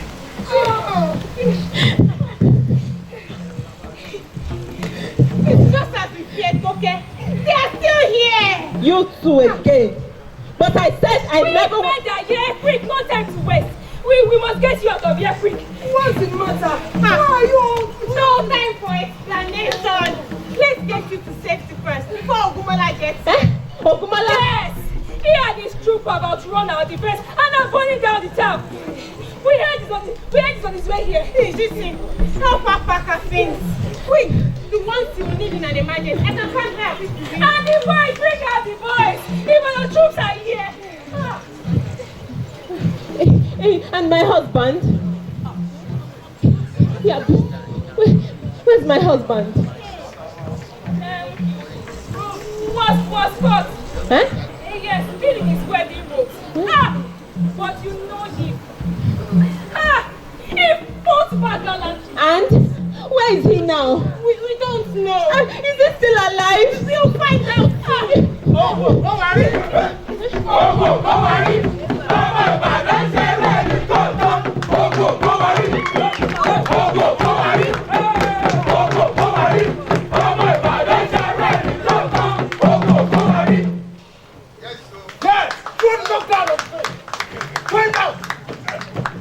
Yes. Now give it to her. You heard me. Take the head from him, Medaye. You see, the dog had cut it off and was running away to hide it from me. But we caught him. And I have to confess, Atipo had told him that on no account must he let me have his head or take it to Ibadan. Futile wishes. It's the winner. Yes. It is the winner who dictates what will happen after, not the loser. And I, Ogumala Kiniwo, warrior who never loses a war. I am the conqueror of the mighty Ajayi. Atipo's head will ride high on our banner as we enter Ibadan tomorrow. Yes. They will see how all traitors end. As for you, Medaye, you have been avenged. Huh? You have been avenged. Yes. I have ordered the city to be completely destroyed. Well done of history. To teach everyone who will dare oppose our army henceforth in Ibadan. You will have nothing to fear as long as you follow my orders. So let's go now. Wait, Ogumala. I will follow you. But I have to bury him first. You understand?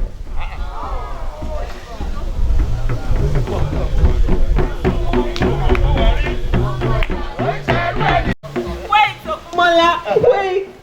I will follow you. But I have to bury him first. You understand? Atipo, you brought me to Ijaye. Now I have to return alone. Bury him? Woman, you are not listening to me. That head is the banner that will lead us into Ibadan tomorrow. Take it from her.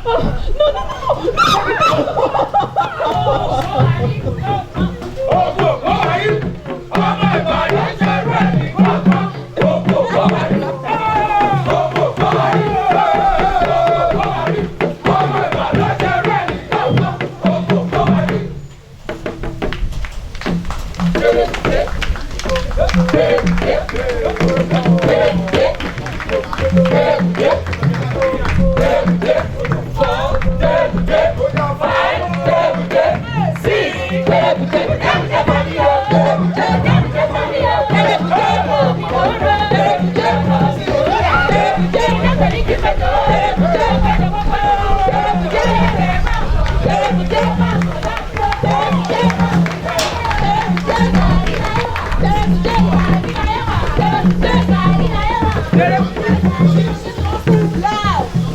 Two stories and two different outcomes. Who can one trust? I ask you. Who will teach us the correct way to handle love? We ordinary people who are not heroes. Perhaps you, sir. Or you, madam. Do you have something to say about our Buddha? Oh, I love stricken Medaye. Oh, Atiko, come on now. Let's hear your voices on this.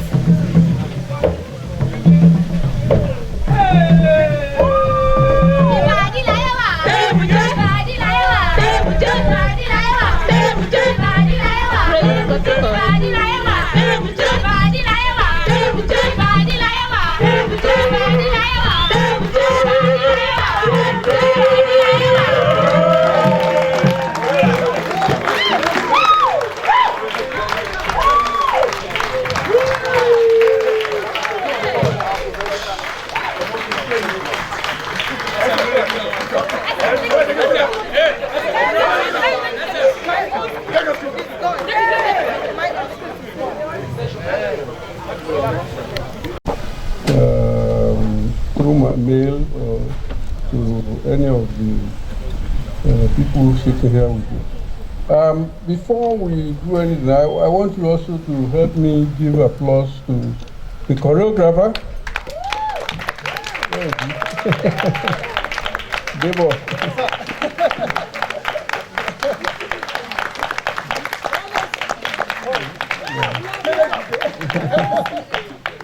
So very quickly then, please, we would like a few comments from you, the audience. Questions or comments, please.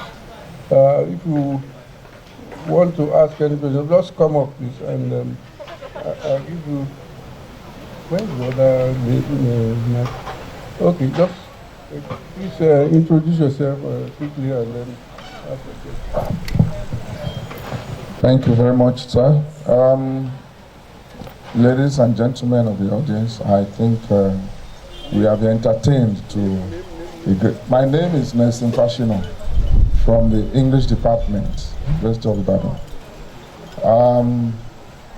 Like I said, we have witnessed an adaptation of a Greek drama, tragedy, and we have also seen how there is a correspondence of cultures across space and time between the Greek culture and of course the Yoruba indigenous culture. Whatever incidences and the chemistry of human interrelationships that may produce tragedy in Greek society, can produce the same thing in the African society. I think that is the main reason why, for example, if you just change the names of characters in Greek drama and replace them with Yoruba names, you will find the same, being logical actions within the context of our culture. But then, I like to say that within the world of Osofisan's theater, in its large adaptations, I have seen a lot of, attempt at creative, individuality by making the dramatist voice, known, an intellectual voice, irrespective of, the Greek dimension or even the Yoruba dimension. I have seen that there's an attempt to balance the argument, because each of the conversations, I call it a speakerly drama anyway. Speakerly, the lengthy, the dramatic actions are so long, despite the fact that they are not costumed. We still find the actions moving like a cybernetic machine, and we cannot stop it. And we are visually arrested, by the actions, by their gaits, the choreographies, the songs that the offensives that they sing, at moments of, argumentations, we say that they are at par. But then there are still those elements we can identify, well, as a student of, drama, in Greek drama that are also resident in this particular drama. For large functions of choric function, the chorus, attempting to interpret, actions that are past or the ones that are about to happen. So that is an aspect that I have often described as the critical poetics that are integrated into drama itself. So it is drama itself that will generate its own critical poetics, not critical poetics and principles that will be brought from outside. So if we are writing epistemology, we have to rely on these critical poetics and principles of interpretation that will be generated from the plays themselves. I'd like to commend the director of this play, the choreographer, and even the actors and actresses themselves. They understood the blockings, and in moments of confusion, whether power outage or whatever, they are still able to connect. So I don't want to finish everything. I'm sure I'm going to put down my thought. I put down my thought for everybody to read. Thank you very much. Professor Osofisan, this is another good one. I wish you, the very best for the future. You deserve the Nobel Prize. Thank you very much. If you don't mind, we'll come into your midst there because of this rain. And please, don't stop anything. Just ask your questions or pass your comments.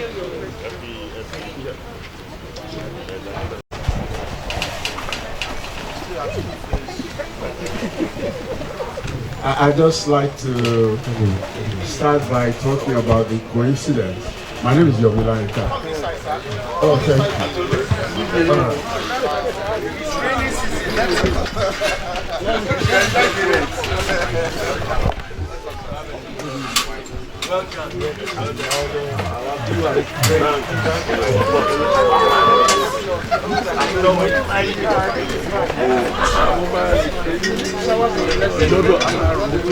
Well, good evening again, as I said. I'd like to just start with the coincidence of this event, starting from the fact that just a few days ago, I'm not sure it's up to 2 days, I was thinking about Professor Femi Oshofisan. Yes, I was. And it was in the context of I haven't heard from Osofisan in a while. I haven't read a recent play. I haven't seen a recent play. I'm serious. This was yesterday, day before. And then suddenly my friend, the owner of this venue, sends me an invitation and says, oh, there's a reading of an Osofisan play in Ellendale. And he sent me the invitation and he sent the names of Today, Awosami and Kubi Olasopo. I said, these are my people and that I definitely will be here. So, as I said, it's a coincidence. But let me also move on to, as I sat there were two friends of mine, younger friends of mine, ladies, Kubi's friends, one a banker, one a restaurateur, and they were very intent on the drama. Towards the end of it, one, the banker, turned at me and asked, this story, this tragedy, why would the lady sacrifice her son for self-interest? What I know about tragedies or stories like that, before she went on to that, I said, I think you should ask Kubi, your friend, who is a professor of classics. She knows about that. But by the way, you know that theater is my background, and I know a little about drama, and I can tell you a little. So I went on to try to explain. I even used the example of Jesus Christ as the ultimate sacrifice. Amoremi and all that. Then she retorted, she said, no, I'm making it so again. They sacrifice for greater good, not for self-interest. So honestly, I haven't been listening intently on the drama because I've been unfortunately engaged with some extracurricular I then use the example of Ori Inu versus Ori Ode. The tragedy is not one new, yeah. Even without an external crowd, you can have tragic circumstances. But I just mentioned this in terms of what you might respond to, Prof, is exactly in terms of the meaning of the ultimate sacrifice in this particular story. Another comment by my friend, architect Medea, was, I've never seen a reading like this. It is almost a performance. Yeah. And I said it's different because usually readings are, people will sit around on the stage or even in the auditorium and read script, and you just literally are listening to a radio play. But here we had performance. I personally, and I think that should go to the director. I like the idea of the performance dresses, the black top and the jeans, give it symmetry and simplicity and unity. And I think, and then of course the choreography. So I think the comments about it being, in quotes, novel, and as Prof came out to say, it was a full reading after all, from the beginning to the end.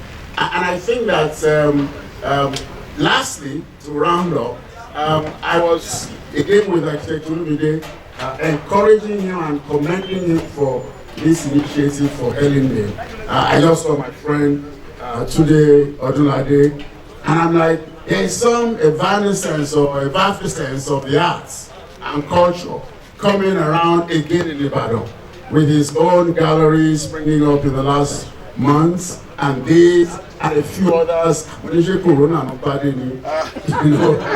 the important thing is that there is a resurgence, as ought to be, and we're glad that this is happening, and I'm proud to be here to claim to be an alumnus. Good evening. Thank you.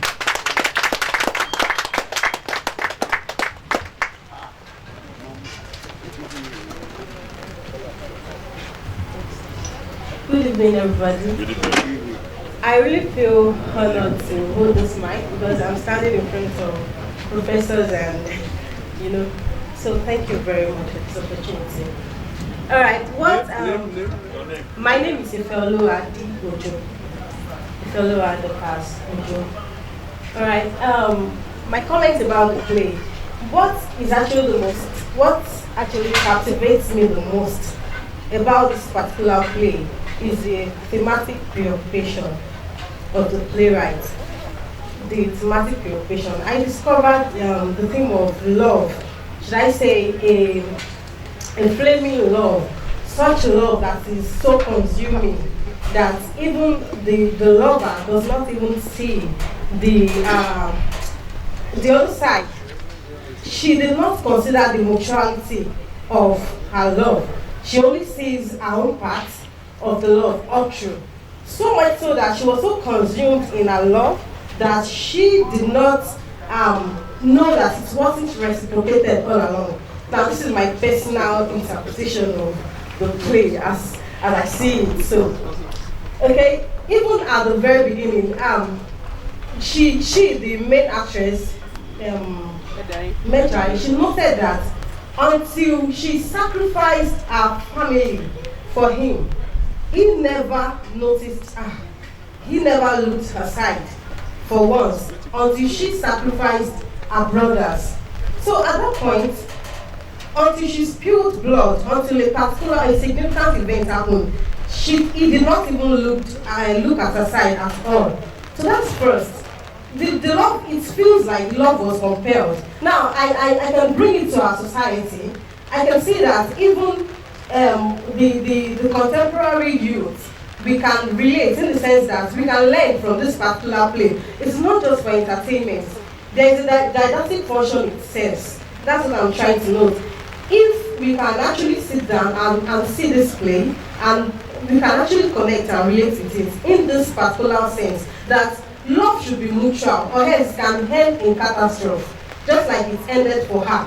At the end of the play, she still had to do more evil, sacrifice her own sons, just to regain her dignity. Now, she had to become more evil and evil just because of a particular thing. The love wasn't mutual. Now, love shouldn't be built on feelings alone. It should be built on purpose. Is his purpose, does it align with my purpose in life? Does my purpose align with his? Now, you see that the man has a purpose. He wants to be a warrior. He wants to be an hero. The woman only wants an husband. Not, she said, I just want my husband. She doesn't want a hero, she doesn't want a warrior, she just wants a husband. So I see automatic preoccupation there that, okay, love should be mutual. This, that's the lesson I learned from play. Now, another thing that is more interesting to me about play is how you connected the prologue at the end of the play. I was wondering, okay, what does that story of Ijapa, what does it have to do with the play? But towards the end of the play, it was connected, and you ended the story with, that is how Ijapa had a hunchback at the end of the day. So I saw that, oh wow, love not reciprocated, love that is forced will end in catastrophe, will end in evil. So that's what I was able to get.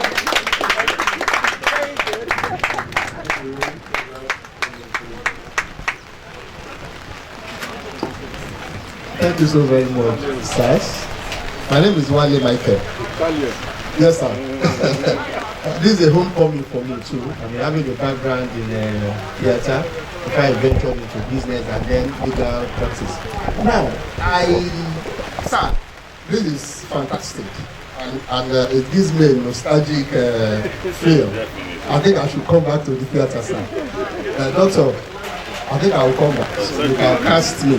Now, 2, 3, 4, 5. No, I'm not. 2, 3, 4, 5 things I observed. I know this is not a full performance, so you are not really interested in the performance per se or in the play. But that's narrator, pseudo narrator, the very first guy that came up to tell us that this play, the names are fictitious, it's not about anybody. What do we call that? Is that a narrator? I'm not sure, because he didn't take us through the play, so maybe I've lost touch of what drama is. Yes, he did, and okay, that's the stage manager. He's a stage manager, so just an introduction. The portion he read, actually, the stage direction.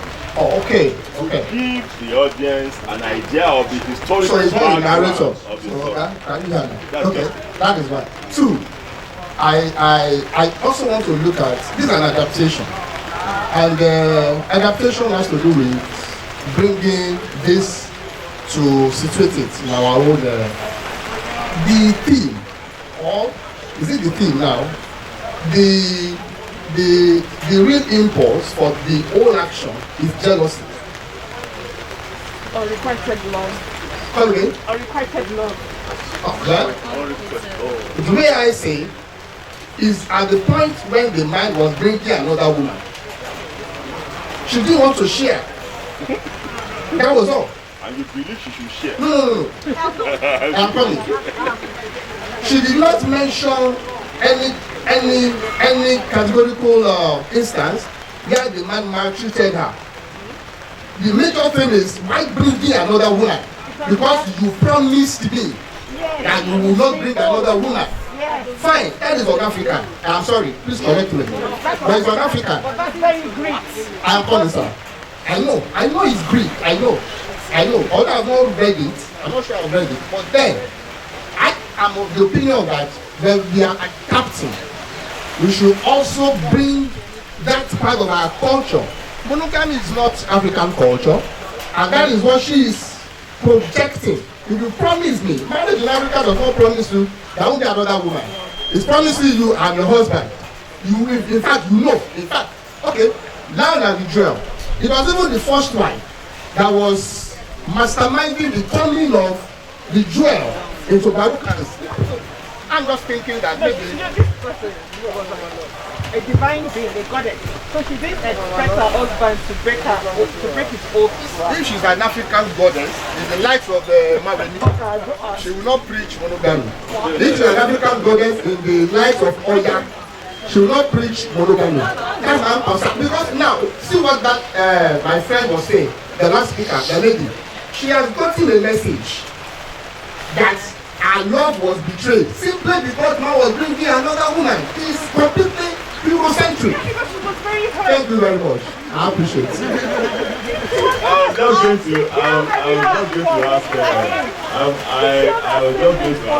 Okay. She found that kind of love, she just must be anyhow. I shouldn't bring somebody. Okay, what about those what you do now? Okay, legal man. See, this is 18. This is 18 something. I like that. Good evening, everybody. Yes. Good marriage was Africa. Good evening, Africa. What is was 18 something? Good evening. Good evening, sir.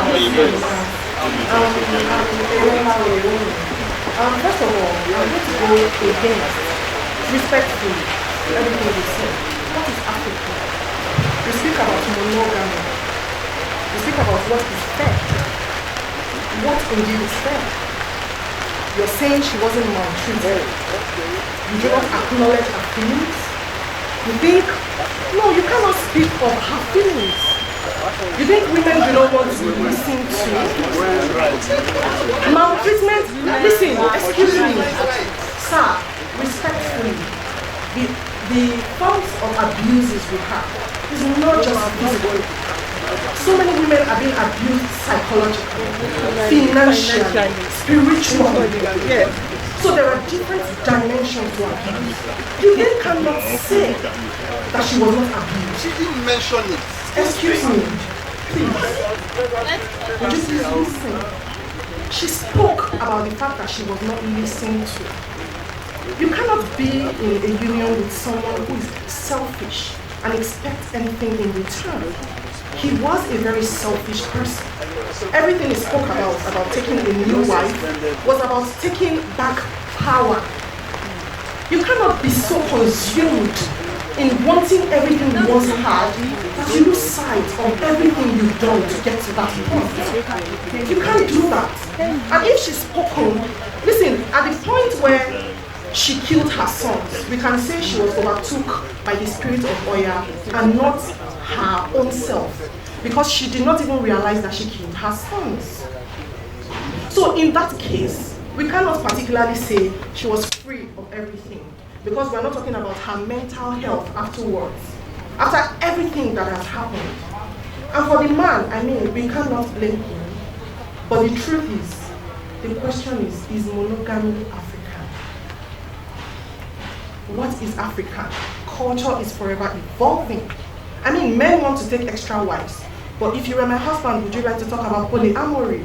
Would you be open to me having lovers while you also take lovers? Listen, you cannot say it is not part of our culture, because then what is our culture? That is the question.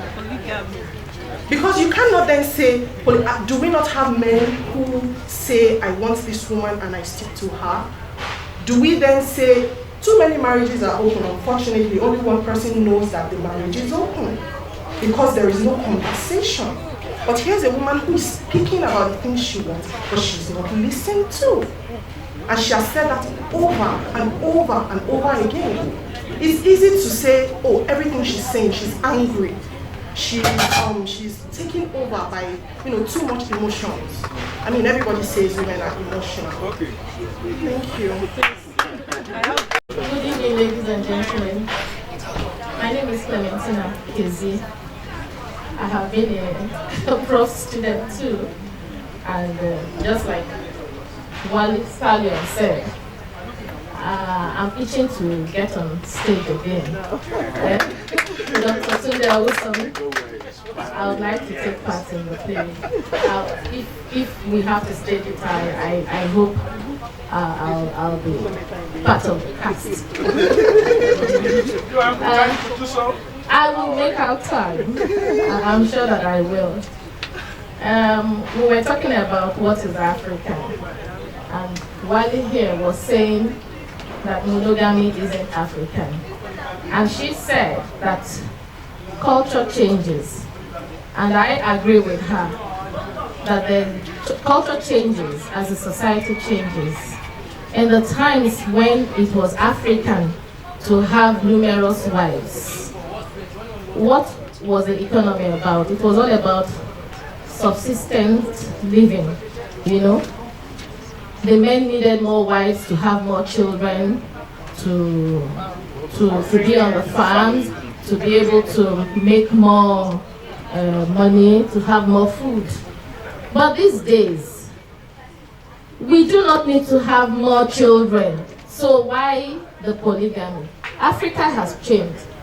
Monogamy has become African. That's what I want to say. It has become African now. Going by what we have in the society, the contemporary society is monogamous. This was 1842. I don't want this. Let's discuss. I don't want it to be just a debate on monogamy or because it's very it's part of the issues that the play has. You will see that in fact the play deliberately brings up this topic. All her friends tell her what you are saying now. You know, after all, your mother also had so I think we can stay here all night debating this. Monogamy is only one. Africa is only one culture in the world. That's the Christian culture. No other culture practices monogamy. But then the economic situation. Anyway, that's a separate argument. I mean, everybody will make use of our own choice. Can we just talk about other aspects of the play or the production? I was just going to say that I'm sure. My name is Inkafa Buhari. Yes, sir. I was just going to say that we'll send our observations, our views to you. But all I find is that there are quite a number of things for resolution in this play. Especially with the conversation that's been going on about what exactly is at the root of this thing. Is it jealousy or the question of somebody? Yes, when we were talking about monogamy and polygamy, let's not forget the setting of this play. It's a period play, and it has to, be situated within what obtains at that time. But here, like Prof also said, that is Professor Fashino. This is these are two cultures. Most of us we are conversant with how very analogous Greek culture and Yoruba we have it, even in girls are not to blame and all that, and some that Prof himself has written about. But we've been having this conversation all along here while we watch the play. We just send them for. I'm looking forward for further education. This is a very fantastic play. I'm not surprised at all, and it's like I don't know. I'm just too overwhelmed that this is another FO's production, and I'm looking forward to having the full production. I hope the Lord will preserve us. COVID will carry his away so that we can have a full house. Thank you very much. I'm happy and I'm glad to be part of this. My name is Moshood, and my question is very simple. Educate. Yeah, educate. If Komi is old, does that mean he's weak? But if he's old, because he said he's advanced in. Look, does that mean he's weak as an old man? And that woman was addressing him like, yes. I'm slapping her. I think the character was weak actually. Only's character. Yes. Because she was partly giving and partly the entrance, the departure. It was too. It should be celebrated. I was even thinking we are not. We don't look at the performance yet, but I'm looking at the song that came up after Konami left. Should be for Konami. Yeah. to, you know, and that will have probably shown us the oppression that the woman is suffering if we elevate the status of Femi a little bit more. And not the defiance. Not the defiance. The song was more of a defiance. The song was in support of her, and it kind of elevated her above. So she wasn't even suffering. Later on she came. I mean, we now learned about her powers, her supernatural powers, and so on, which will justify the song. But at that particular time, she was the one that was subdued. She was the one that was subdued. In consonance with that, I was going to ask, considering the period of the play and the Yoruba culture, were women, even though they were divine, as defiant as Medaye, you know, in those days? Yes, standing up to somebody like Yes. That's why they were different. May I just, because he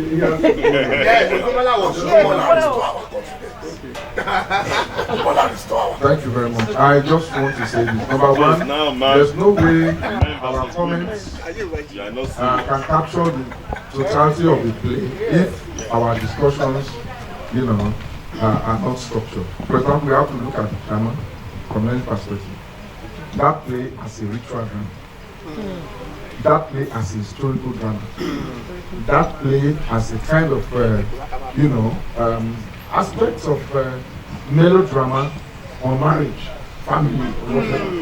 There's a big national politics, war and all that. So these are the issues we have to look at. Before we look at the theatrics, you know, the choreography, the blockings, the songs.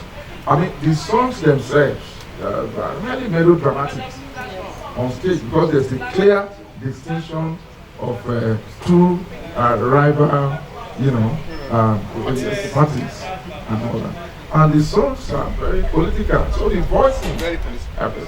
So all these are aspects of tragedy that have been brought into play. But then we have to look at how these things are packaged. You were talking about married women. I don't always want women, I'm sorry, you know, I have said it in many places that Professor Osofisan is a feminist. Most of the time, most of the time, his female characters are given, you know, almost, you know, classical speech to defeat the men. Look at the head of Article, brought to her, which she has victory. Good night. She has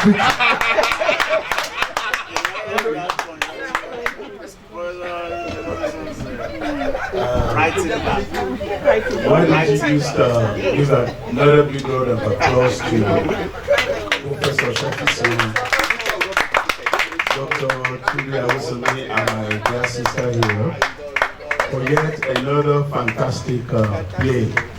You know, that everyone has a bit of what concerns him or her in it, you know, and we just absorb, you know, those and commend the way the player has really elevated us, you know, in a stunning matter that we can say yet another cap added, another feather added to the cap of our Professor. And I like to draw attention to my girl here, Ife. She read theater critique at Ife, so you could tell from, and she worked into the Arts and Cultural Center. So, yeah, thank you very much. And I thank everybody for all these wonderful comments you've had. And I look forward to seeing the play taking place at the Arts and Culture Connections in the nearest future. Thank you. I have one last question. Okay, after okay. Good evening, ladies and gentlemen. Good evening, sirs. My name is Babatunde. Luckily, I'm a professional guidance counselor. This is the first time, apart from Lagos, at the Principal Council of UNI Clinic, to professional guidance counseling.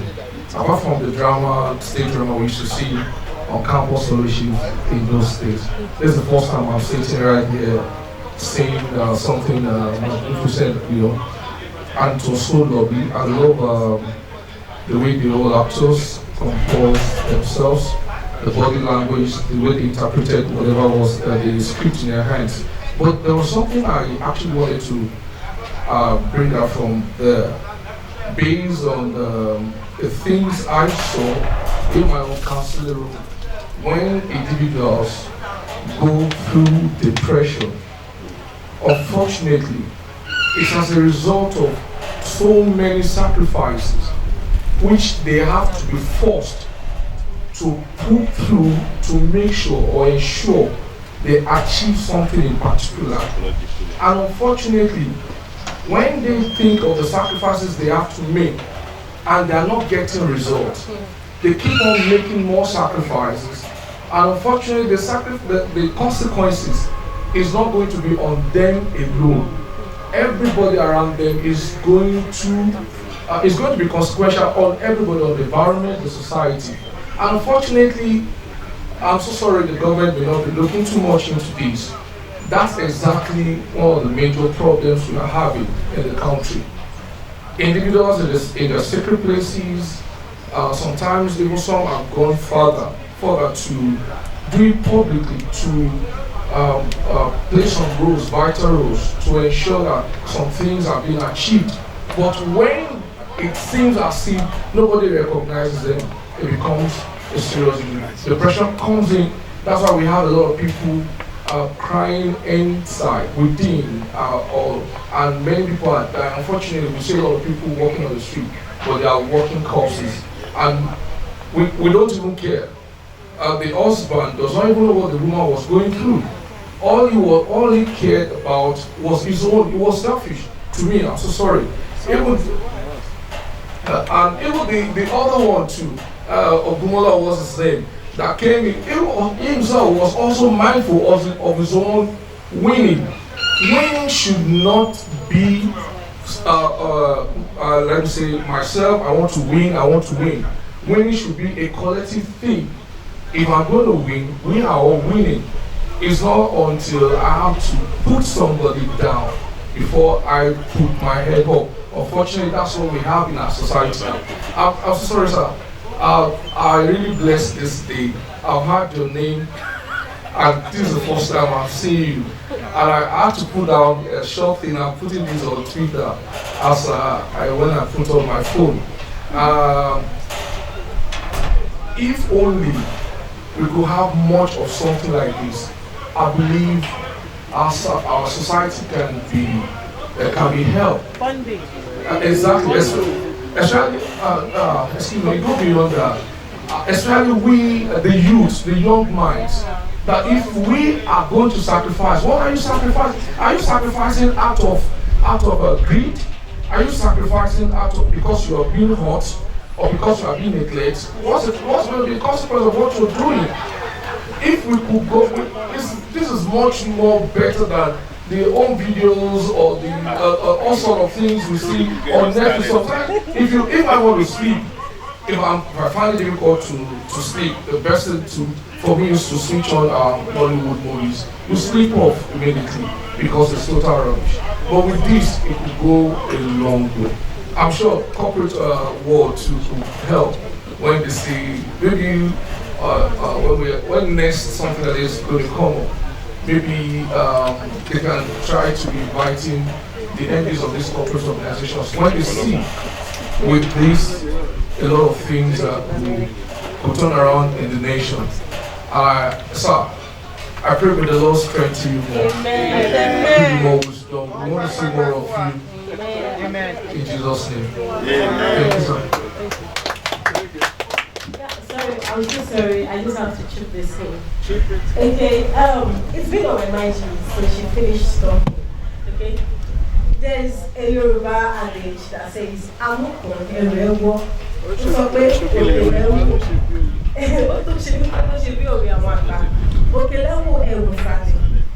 I said that is, and so the man is selfish. The man is selfish. What I said the other time is, the lady was so much in love with him that she did not see that the man is not in love with him in any way until she spilled the blood of her brothers. That's when he noticed her. They expressed love in different ways. The man loved her.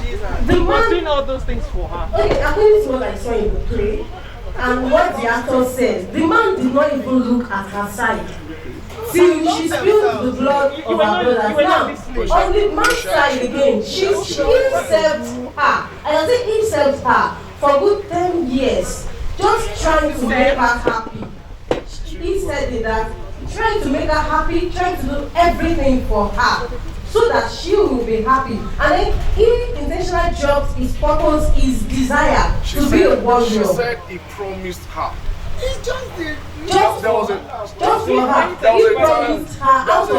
was a time some things were going on smoothly, but conflict came up, and probably there was no conflict resolution. There was a paradigm shift somewhere. That was where the issues came up. You know, in relationship, it's not going to go smoothly. The time will come, something we can just get stuck, and you can look back and you'll be looking for the man you got married to some years back, and it will be asking, oh, where is that man? And he's right there beside you, but he's nowhere to be found. And it's other ways. The man took, the woman took will be missing. You understand? Sir, according to the storyline, what I saw is that the man was actually never truly in love with her, but she was so much in love with the man that she did not even pay attention. That is why he said something. He said that for good 10 years he tried to make her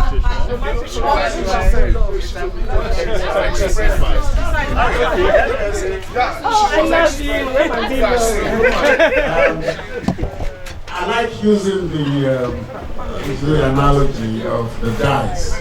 And the prof that left, spoke to that. And I think that's why we must approach plays or even any kind of interpretive engagement with caution and humility. Because what you see is not necessarily what I see. So it's like a dice. Nobody throw dice leg. You would say 3, 5, 2. It doesn't mean there's no 4, 6. But because you can't see, it doesn't mean it doesn't exist. That's why you need humility in approaching it. And then don't claim you know everything or you've seen everything. For instance, what you heard was what you heard. Some other people heard something else.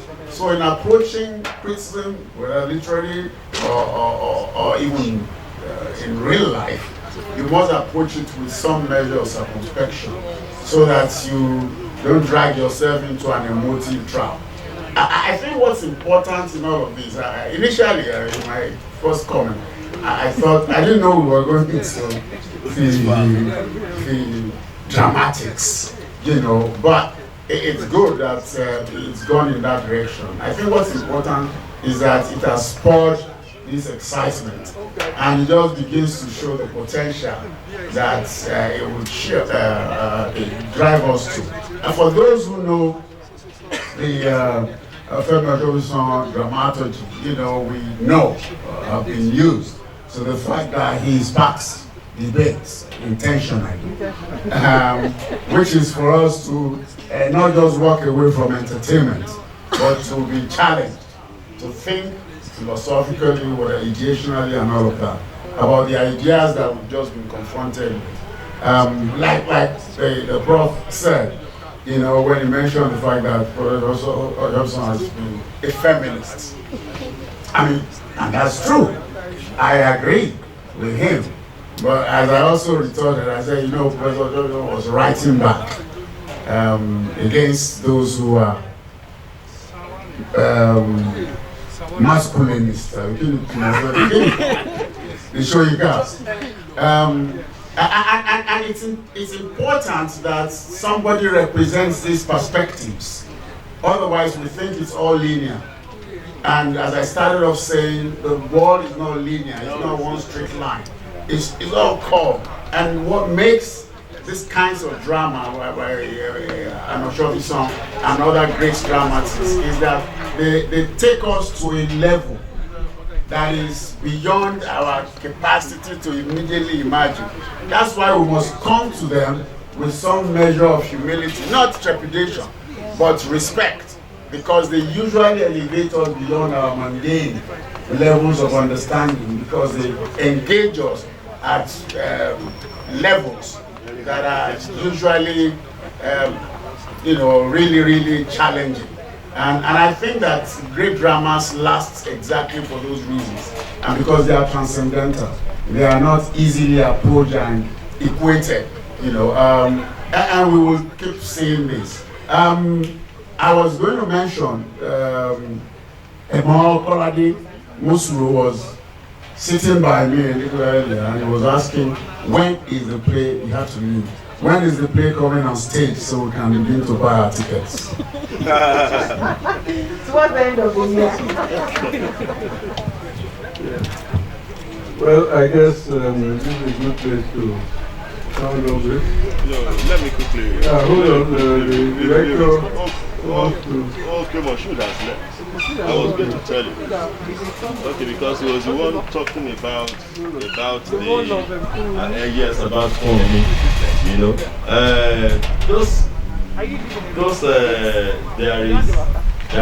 There is a group of choric singers there, okay, which the playwright has codenamed Akoyimba in Yoruba. Also, know the function of the Akoyimbas. And those Akoyimbas are not there because of whom they are there, okay, to spite whoever, okay, is against Medaye. Okay, so they are satirists. The songs, they are there, to abuse, to cause, to do anything verbally possible, okay, to injure whoever is against the interest of Medaye. So that's what they are there for. So they have been mandated, they have the license, they've been licensed, okay, to even insult Kurumi. And Kurumi himself is aware of the powers, of words, of the verbal strength of those people. So he also had to be a bit careful. Otherwise, they would disgrace him beyond his expectations. But unfortunately, Moshood is no longer here. And those songs, we had to go and look for those songs where they actually have been read in all this.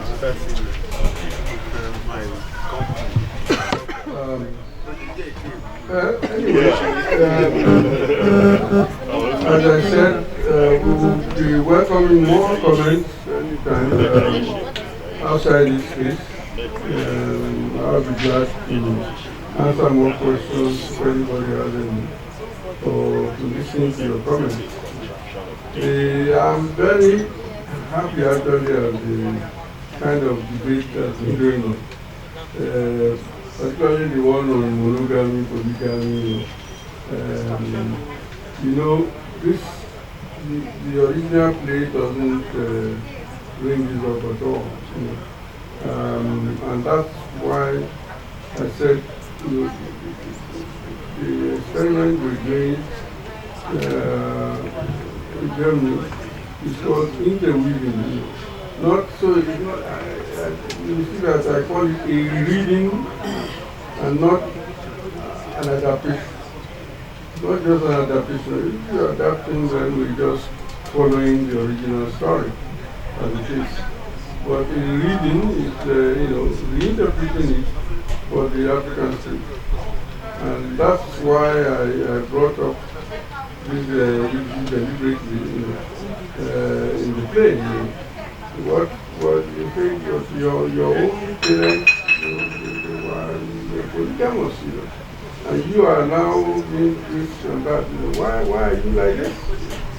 And then the question, and Kubi and I had serious arguments about this. I had never really understood why a woman would deliberately kill her children, because of disagreement with the husband. And yet, in recent times, we've had so many cases. I was saying, but it's not, my woman cannot, in fact, she will protect the children against the husband, but how can she go and kill her children?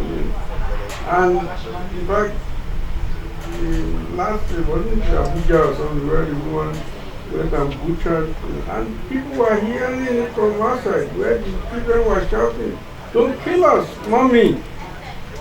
Mommy, please don't." I mean, she did. The knife killed the children just because she was quarreling with the husband. Well, so you say that it's only European, it cannot be done here, but it's happening here now.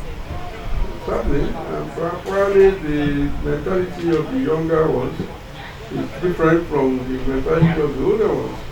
Because if a woman was already brought up in a society where she knows she's going to have another co-wife and so on, it's a different thing from thinking that my husband is the only one I must have. No other person must interfere. Our society nowadays has become so sexual, not sexy, but sexual in many ways. On the air, social media, is on sex, so much. The body of the woman different from what the old society is, where a woman would be naked and pounding yarn, nobody would care. Because one is not thinking of the sexuality of the body at all, So, but society is changing because we're having different societies, and these are questions that will preoccupy us more and more as we go on. I think we had actors' luck because, having this, coming to this stage for the very first time, actors are not used to this kind of stage before. They just built this up. They have not even come together like this. So we are very happy. We thank the writer of this piece.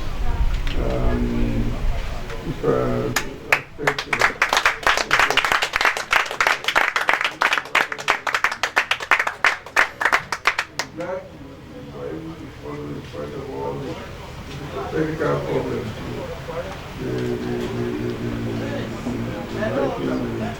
The sound, particularly the mics are not all working well. So I'm glad that in spite of all that we were able to solve. We are now encouraged, maybe we will now do a real production. For this idea. After COVID. Well, this is later in the year, after COVID. We don't know whether COVID will end this year. Don't wait for COVID. We just let it be, we'll deal with it. Do your play, and let COVID be defense. So normal, I mean, it was because of her that I wrote this play, because he insisted, I was interested in Medea. So that's why it took 10 years. Thanks for it, yes. Thank you all very much. Good night. Thank you very much. Good job.